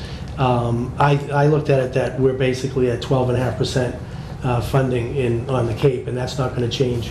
And with the enrollment, if anything, it will go down. And I'm concerned with where is it coming from, and if it's another community, if we're looked at somehow on some bracket as being the haves, are we then, then going to be on the other side of that at some point too? I don't want to, rob from Peter to pay Paul, and if there's challenges within certain schools, I think, throwing extra money at them is maybe a short-term solution, but in the long run, addressing how we're going to improve those schools is a critical factor too. So that's why I'm not going to sign this. Cal? I'm also not inclined to vote in support of this for a couple reasons. One, this one that we voted on previous to almost, I guess a year and a half ago, outlines very clearly how this process has developed and is encouraging the state to implement the entire Foundation Budget Reviews Commission's recommendations, not just this one, not just the formula. And so I would prefer to stay with what we've already discussed and agreed upon rather than this one, albeit shorter and easier to understand, but it doesn't it's not written the same way, it doesn't have the same background, it's focused only on the one formula, it doesn't have a number in regard to it says Falmouth up to and in additional state, and it also has a tone that's very, that I don't like, although I agree with the point of funding the district, the schools. It says it's been woefully out of date and the legislature has failed to pass. And those things are true, but I'm not inclined to sign on to something that says it in that way. I prefer to stick to citing the legal background. So that's my 2 cents. Melissa? For what it's worth. I also don't like those. I really don't. I tried to like it, but I keep coming back to the one that we signed in 2017 was really well written. This one is very vague, and I really, again, do not appreciate the tone of the legislature failed to pass. I don't like it. I don't like the undercurrent. Good word. Terry. Yes. Okay. I think what Kelly's point is exactly what the promise Act, is that what it's called? That the Massachusetts Educator Association is putting forward, or supporting. I feel that when you look at the Promise Act and what it is all about, it's about exactly what we already signed, about full support of the Foundation Budget Review Commission in 2015. So I feel like we've already done this. I agree that this wording is a little strange, and it does take on some more negative tone than what I feel that we already signed in support of it. So it's not that we're not supporting this. Right. It's that we already did support it. So I think I also think that this is very confusing. There are 4 different documents right now out there. And when we say that, like, our local representatives aren't, there are so many different documents that could potentially be supported by our representatives, but I haven't seen any of them supporting any of the documents, so it's a little bit confusing right now. I think as far as we already signed that we fully support the funding, the 2015 Foundation Budget Review Commission suggestion of their funding, so I'm feeling like we're good. It's a good point. In place. Yeah. Megan? Everyone kind of mentioned things that I was going to, but Leah kind of topped it off for me, that the confusion of it all, and I took a lot of time trying to research everything, and I still have so many unanswered questions, and for me that's kind of like a red flag that, yes, I don't think it's written the right way, and I think there's just too many questions that I don't have answers to, and I tried to find those answers and couldn't, so for me it just kind of seals the deal that I'm not confident putting my name on there. Andrea? I also liked how Leah said that, you know, that we have supported it, because I don't like to walk out of here with any indication that we're not being supportive of the general direction and idea behind this. Is there a way to renew our old one, or at least I'd like to make sure that the point gets out there that we are in support, and we have already done that. And by not signing this, that does not indicate any change of heart or lack of support from us. I just want to make sure that there's a way to communicate that clearly. I also wanted to ask Patrick about, I don't get never have understood the foundation budget process. So is there anything different that we need to back before that we didn't, I mean, back now that we didn't back before? No, I mean, these are just letters of support, right? Yeah. These are just sort of suggestions that Falmouth School Committee supports the general direction and is prioritizing this with the legislature, whether it's the document that was signed and provided guidance through MASC, or the document that the teachers union was putting forward. I think the only additional information is that there is $1 billion surplus that has been built up, but over the past number of years in the state, and people feel that the time is right to sort of push forward on this in a harder way to implement the FBRC recommendations. So you're all 100% correct that a school committee, a previous school committee, a couple of previous members' names were on it, have already supported this. So there's no indication that I've seen in some of the bills of a real change in a significant change in a particular bill to the equations that would impact Falmouth better or worse than other bills. So. Okay, yes, Leah? And Terry, just to comment on the foundational budget, so the idea of this is that the state would be providing us more funds, so we would have, so that would be a bigger buffer for us locally.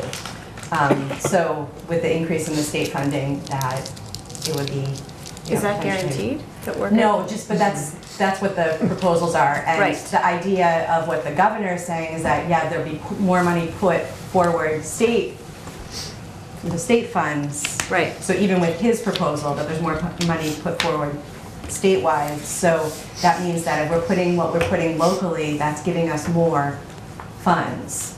But the idea that there's other school districts who cannot put local funds towards that because they don't have the revenue to be able to do that, or the budgets to be able to do that. So those are the schools that have been, the school districts that have been hurting so much with relying on the state funding and there not being enough state funding coming in. The Cape and the Islands our foundation budget is majority local funded. So it looks very different for us than it does for these more urban, more high needs areas. Not that we're not high needs, we all are, but. How much per student in like Boston? Per pupil? I don't know, but I really suggest reading Demystifying the Foundation Budget. It's by Mass Budget. They put out a document that's called Demystifying the Foundation Budget, and you can read, it breaks down how the foundation budget works in almost layman terms. You do have to have educator ease still in that, but it's really, it helped me understand that piece. And then you can actually go on Mass Budget, you can go on and you can see all the different proposals, and they show you all of the spreadsheets of what the different years would look like for increases. And you can look at Falmouth and then compare Falmouth to like what Brockton would be getting, or Falmouth and Mashpee, or whatever you wanted to look at. And it's all spreadsheets. It's very, very cool that you can see all of those processes and stuff. Okay, so would we act, the verb means you don't have to vote for or against it. It means you can make an action on it. That's how I understand. So could our action be to reiterate our support from last year? But we'd have to vote down the motion that we've already got going. Which is the one support, okay. Or amend it. Or amend it, yeah. Could we amend it? We can amend that. Why don't we just vote that one down and then do another one? It's simpler and cleaner, right? Okay, all those in favor of supporting this new resolution, say aye. Aye. Okay. All against? Aye. Yeah. Any abstaining? No. Okay, so that's passed. Okay, so could we have a new motion? Leah? Okay. I will make a motion that we are reaffirming our resolution that was signed in September of 2017 that supported the Foundation Budget Review Commission's advice on the foundational budget. Second. Okay, is there a discussion on that? Okay. Yeah. Yes, John? I'm confused, so now are we gonna vote on things that we've already voted on for future items? So if we vote for something, we approve it, so we're gonna say we really still approve that thing that we already voted on. That's a comment. I don't see a real reason to do that. No, the motion wasn't to approve it again. The motion was to reiterate. Reaffirm. To reaffirm. So I want, just for a question then, so we're saying that we're gonna create another document to sign, is that what the question is? No. No, we're just, our action is to reaffirm our support. You can reaffirm your support if you want. Yes. In lay terms, we're telling them, please see document from 2017. Yeah. Right. Please refer back to previous document. Yeah. So are we amending the motion then to say that document, because that would make it more clear of what it is that you support? She said it's in the motion. Sharon, did you get the, what did? Reaffirm I the have that document. we voted down the first motion, and that this is a new motion, so it's not amended now. There's no Did you write down what the wording of the new motion? That we reaffirm our resolution signed in 2017 that supports the Foundation Budget Commission. Okay. That's clear, thank you. Okay. All right, is everyone, yes, Can I Leah? make a comment too? Because our school committee makeup does change every year, it is, you know, for people who did not sign this, like Natalie. Yeah, and Walters. And Walter, yeah. Walter. So it is a time that we can reaffirm as this body and have an additional signature. Okay, so is everyone, We're good. okay, I don't want to do the wrong point of order. So all those in favor of the new motion to reaffirm our prior signatures, say aye. Aye. Any opposed? Opposed. Against. Okay. Any abstaining? Abstaining. I wasn't here for the first discussion, so I'm abstaining from this vote. Okay, so that's 6 out of 9, so it passes. All right. Okay. Next, we need to, I don't know if we need a motion to authorize the superintendent and town council to respond. Lori, did you want to say anything? Our town attorney, Frank Duffy, has asked us to put this on the agenda, and our attorney from Stoneman Chandler, Alan Miller, is going to make the response to our complaint we received to the open meeting law that was filed on February 14th. So would there be a motion to authorize the superintendent and town council to respond to this complaint? Is there a motion? I'll make a motion to authorize the superintendent and town council to respond to the open meeting law complaint. Second? Second. Okay, is there any discussion? I just have a comment about it. So in looking at our news, we do see that there were other open meeting complaints also filed in town that day. So we're not alone on that piece. Right. Okay. All those in... We also didn't meet as a committee on January 30th. No, it was negotiation.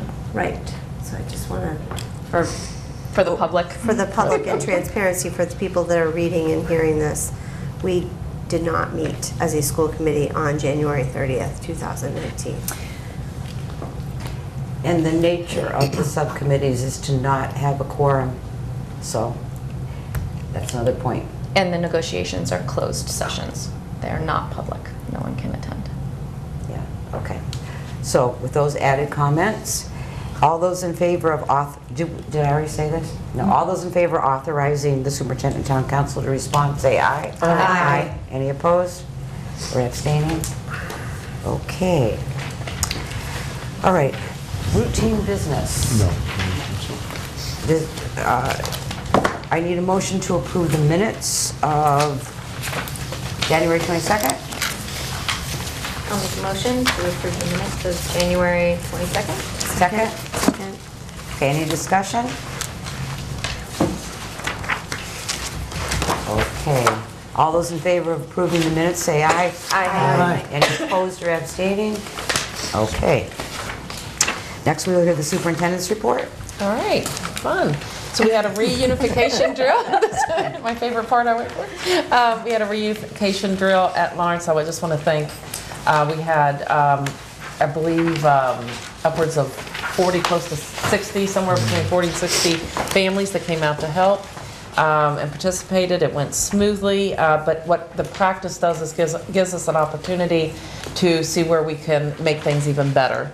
And so we found some inefficiencies, some areas where we could be more supportive through the process. And so it's that debriefing after the process that keeps getting us better. And so we really do appreciate everybody that comes out to help. It was really a full district support, and certainly thanks to Greg. He does a lot of work to pull this together. So Greg Kennedy is definitely taking the lead on all of our safety and doing a great job.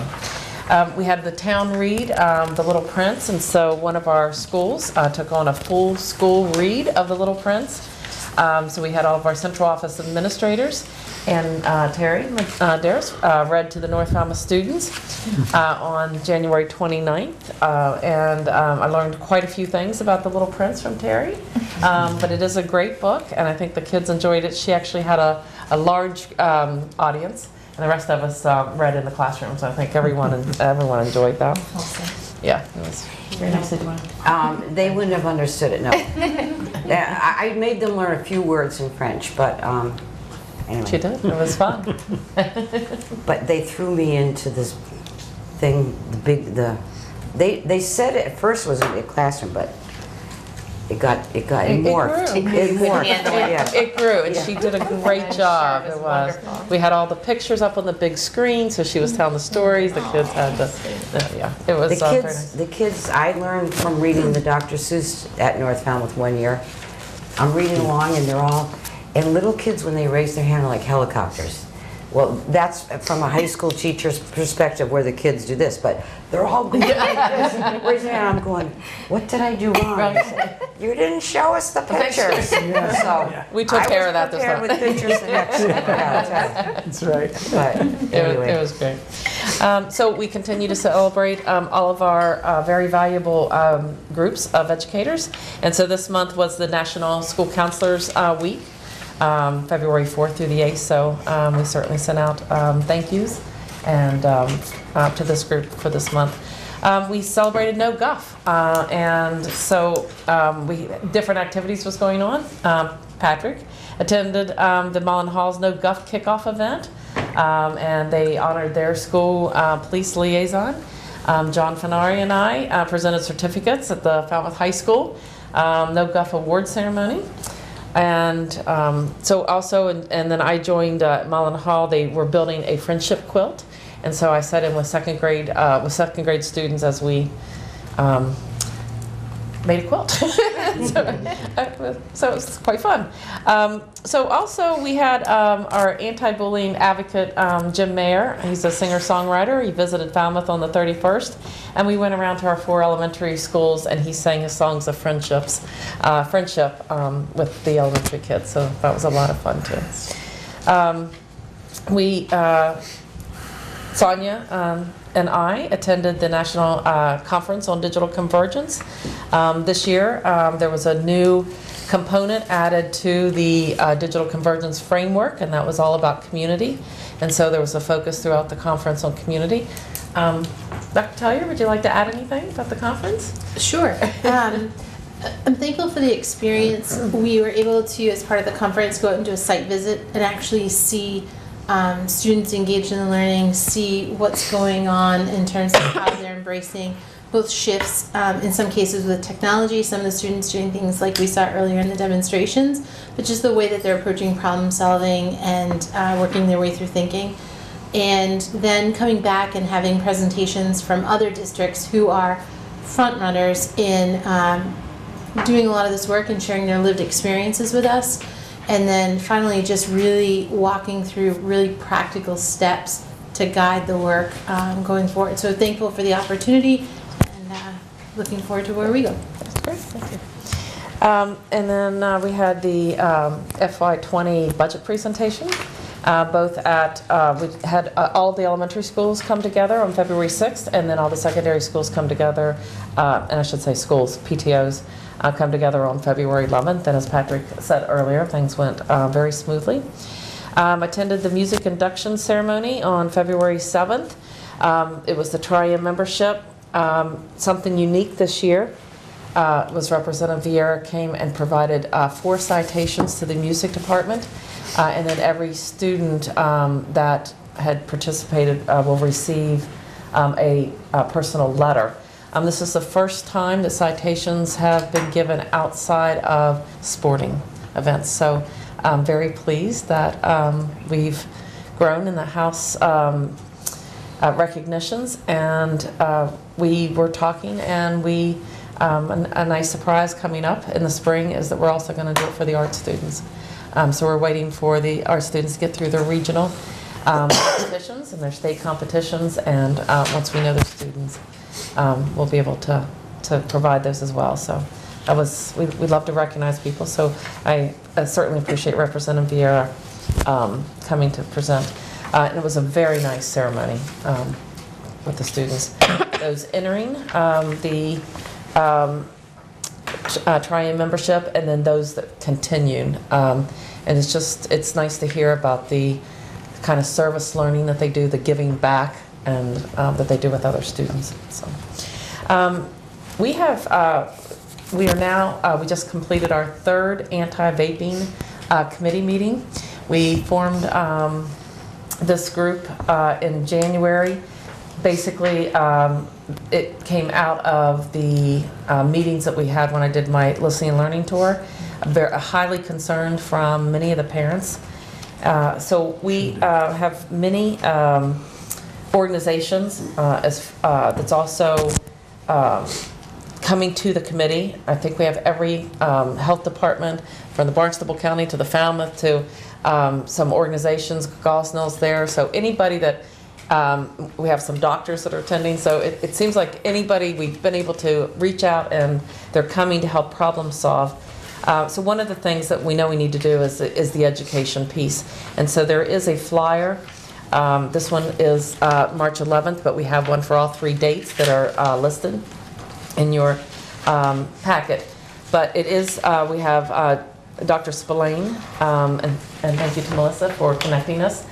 Very helpful and very giving of his time. And so he wanted to help. We have Marissa Vitale, the community partnership at Seven Hills, and then our own Cheryl Bolai will be the 3 speakers. And we'll be doing this 3 times. And at each site, at Morse Pond, Lawrence, and at the high school, this is open to everyone from anywhere. We're just having the locations at those 3 sites. So it's really going to be a education focus, so people really understand the health concerns related around the vaping and the spike in vaping among our teens. It's very sad, but I feel very supported by all the community agencies that are here to try to problem solve through. So, an update on the field. Things are moving along. All the contractors are on schedule. Our contracts have been signed. We've been making decisions on timelines. We've talked about colors of the bleachers and the press box and the concession stand. And so the groundbreaking is on March 7th, next Thursday at 2:30. So I hope everyone can attend. We'll have hard hats for you and your shovels, and we're going to break that ground so we can get this field built. And then just for your information, we already talked about what was in the packet, but also just to let everyone, to remind everyone and let the community know, we do have a joint meeting on Tuesday at 6:30 with the selectmen. So it'll be a joint selectmen and school committee meeting, and we'll be posting that agenda in the next day or 2. And I think that we have a lot of joint topics that are just good strategies for the town of Falmouth that I think we can. And then my very last thing, which has been one of my favorite things all along, our board has been filling up. I don't know if you've noticed over the last few months, but with the Every Student, Every Day theme, we have been asking the different groups that come into this room that have professional development or have meetings, and we've asked the adults to think about where are the examples in our district that we include every student every day, that we give opportunities to every student. And so it's this equity piece that we talk about, wanting every student to have the same access and opportunities. And so as you can see, the board is really filling. I believe that it's just kind of really thinking, and then once you're thinking about that and you're walking through your day, people are really coming about those opportunities and starting to think about that. And where there aren't those opportunities, I'm really starting to hear the conversations about why not and what can we do. And so I think that's that encouragement that we're trying to. The lime-colored ones are from the students. So we kept a special color just for them. The rest are the adults. But the students also have added items, and they'll continue to do that as well. So I encourage you, you have Post-its, and so if you know of anything that you would like, I encourage the school committee to, as you think of any and stop by, you can always add a Post-it yourself that gives an example of how Falmouth is, really cares about every single student in our district. So. And here we have them. And here we have it. Great. So thank you. Thanks. Great. Yes, Andrea? I was wondering if there's anything that we should know about the joint meeting and how it'll be run. So this is going to be my first joint meeting, so thank you. I believe that Terry is the chair of the school committee, and Sue Moran as the chair of the selectmen will actually jointly run the meeting. We have formed the agenda based on your input, this committee's, and from the selectmen's input. In addition to Julian Suso and my team have also met and talked about some additional things that we would like to bring forward. So there'll be some topics to present, topics for discussion, and maybe some future strategies and opportunities that we could work together. So I don't have the agenda. I can kind of tell you, I'm pretty sure I can do it off the top of my head. Do you want me to go through each item? No, that's okay. fine. I guess I was just thinking more in general about who runs the meeting. Right. I'm assuming we don't act on anything. We have nothing on the agenda to be to act on. So it's basically a discussion. There are topics for discussion that would be of interest to the school committee and to the town of the selectmen of the town of Falmouth. So, and things that we could possibly work on. And I'll just, one of the items as an example that I'll give everyone that came up through our policy subcommittee was the policy on the bike and walk to school. And we know that if we're going to change that policy, we would need the town support on that. So that's one of the items that I added based on the subcommittee discussion. And so, every item is about, it's either a presentation. They did ask for a presentation on the new governor's civics curriculum and project that they put forward. So there'll be a presentation on that. So they wanted that information. So that's why I said some things will be presentations, things that they've asked for. And then other things I think will be discussion. Yeah. Thank you. Okay. I just have a couple of questions. I know that we have the flyer for the community forum, and it was out on social media. But just to clarify, the March 18th at Lawrence and the April 1st at the high school auditorium, are they both also at 6:30? Yes, all three are set at 6:30. Okay, just to clarify for parents that maybe couldn't attend Morse Pond or one of the others. We may have to adjust the Lawrence.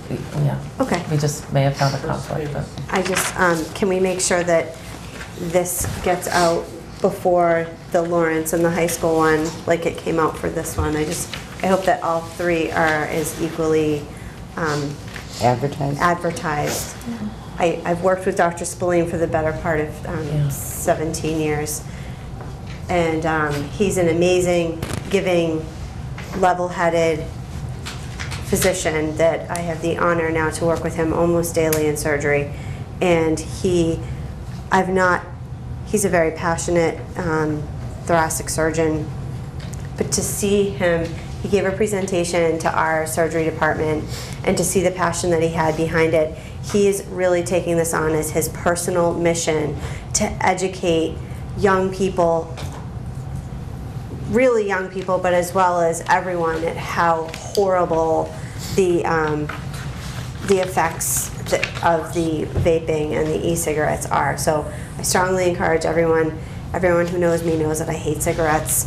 So I can't endorse this enough. And I hope that everyone makes time to get to one, if not more of them.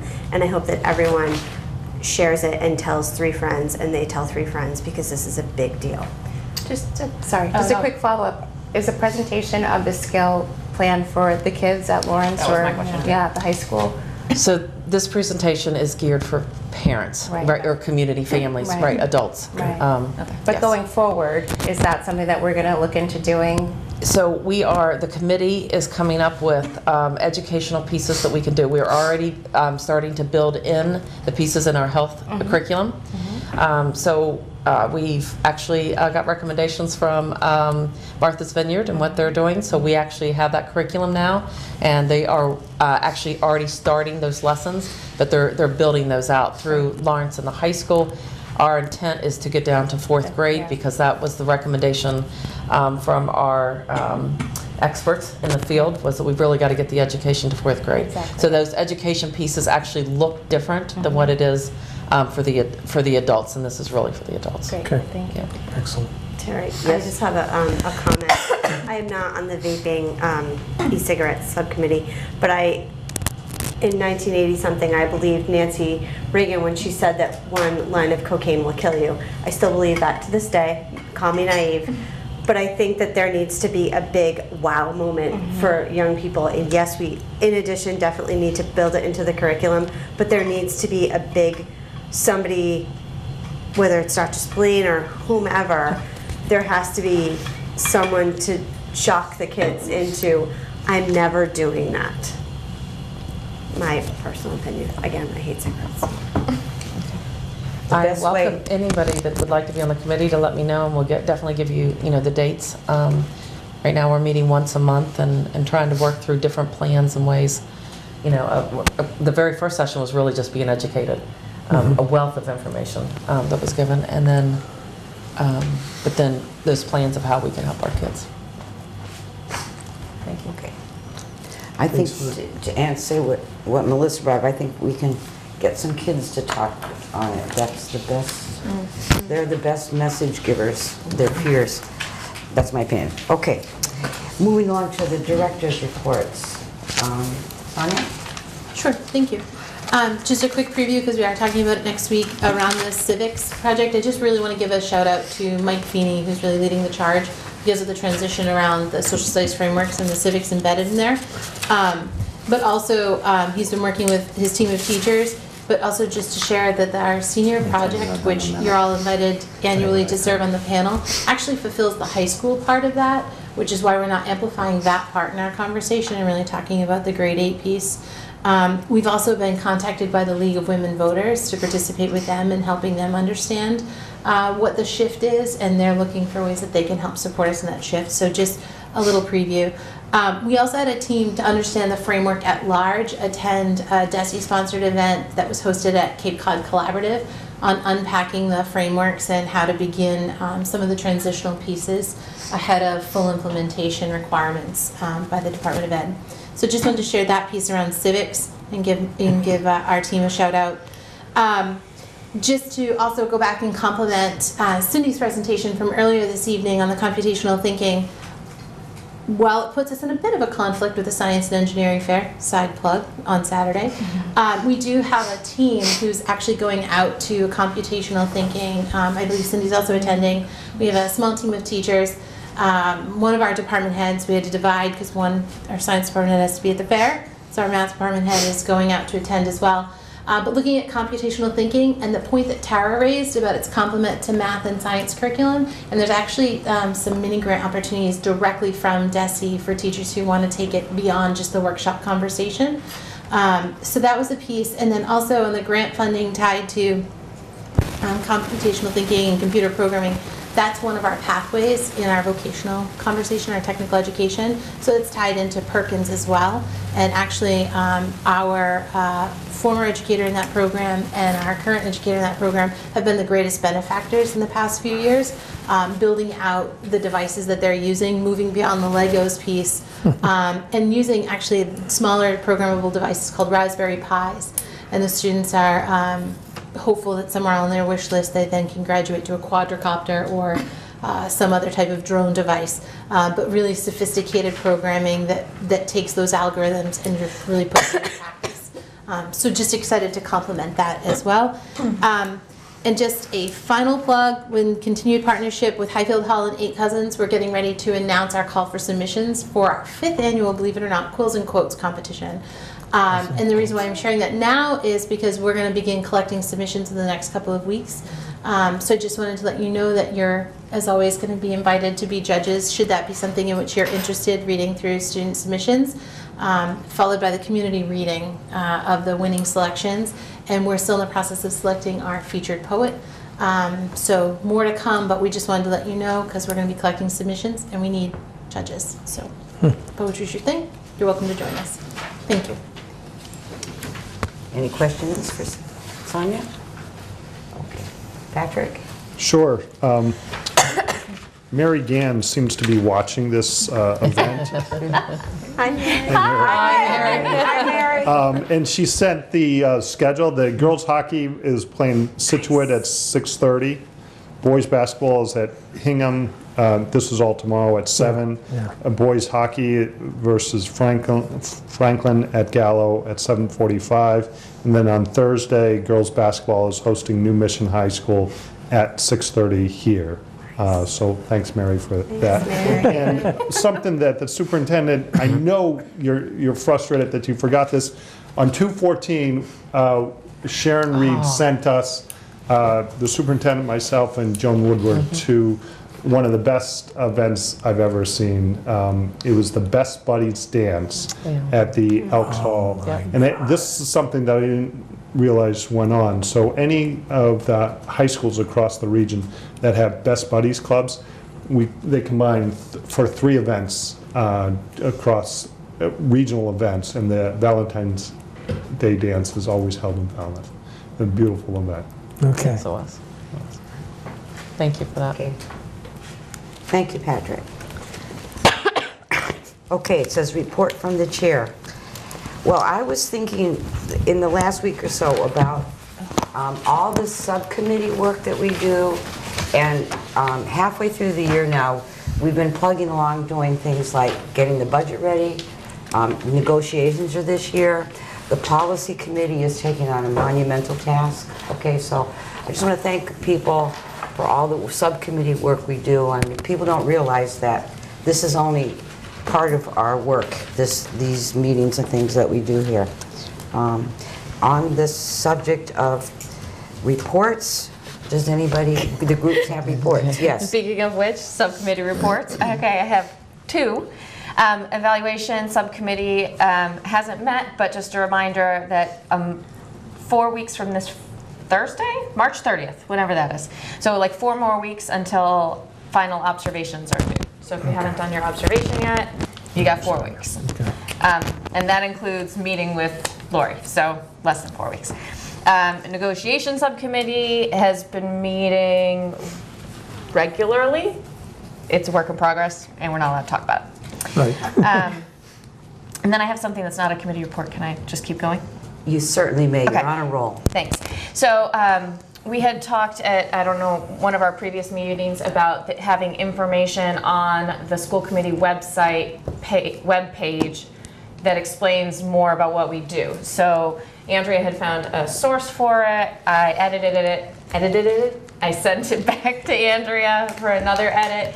And so what I'd like to do is send it to everybody on the committee. And if you see anything that looks wrong, just don't email the whole committee. Just drop me a note and let me know. And then hopefully we can get that up on our site. So it includes things like what the school committee does, when we meet, what the subcommittees are, and how you go about becoming a school committee member if it's something that you want to do. That's it. Okay, thanks. Bill? Just a quick shout out on the budget committee. I'd like to thank Patrick Murphy. I think you put a great deal of time and effort into this. I think the organization with the community and the finance committee of Falmouth is exceptional. I enjoy being on the committee. I enjoy learning from the committee, and you're doing it right. And I appreciate your time and effort, and a great first run for you. I thought the budget really went well. Thank you. Thank you. Second that, for sure. So FEF Gala is this weekend. So being an FEF rep, I'm letting you guys know this. They were sold out. Actually, There's a wait list. A couple of weeks ago. But there's a wait list. There's a wait list. And that's a great event. So it is fun, and you dress up, and they're honoring the fish minds. And yes. So it's a very special event. Okay, and I wanted to say something about the budgeting, the policy committees. We intend to we're almost halfway through the manual, so initially we had said, you know, at the end of the year we give a tree, but that's a monumental task. So soon's going to come to you for approval and is the reading of the, up through letter I believe it is, of the budget. Of the, I keep saying budget, of the policy manual, okay? You know, and that's another thing. When we talk about the work that goes on in these committees, when the policy does its work, it has to consider the town, local town laws, what the town of Falmouth regulations are, what the state Mass General laws are. All those things go into reviewing and putting together an updated budget policy. Yes, Just John. an update from the Cape Cod Collaborative. We're hiring an operations manager. So if anyone knows anyone, you feel free to forward them over. There'll be a role with the facilities and maintenance, and then also all the buses and things of that nature too. Okay.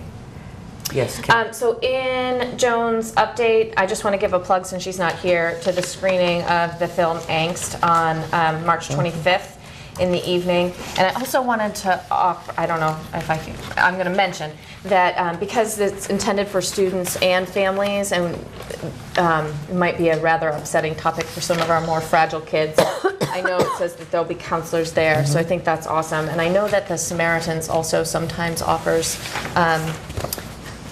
friendly faces to stand in the back of a room, and that they might be somebody to reach out to just have some people to keep an eye on people in attendance and make sure they're doing okay.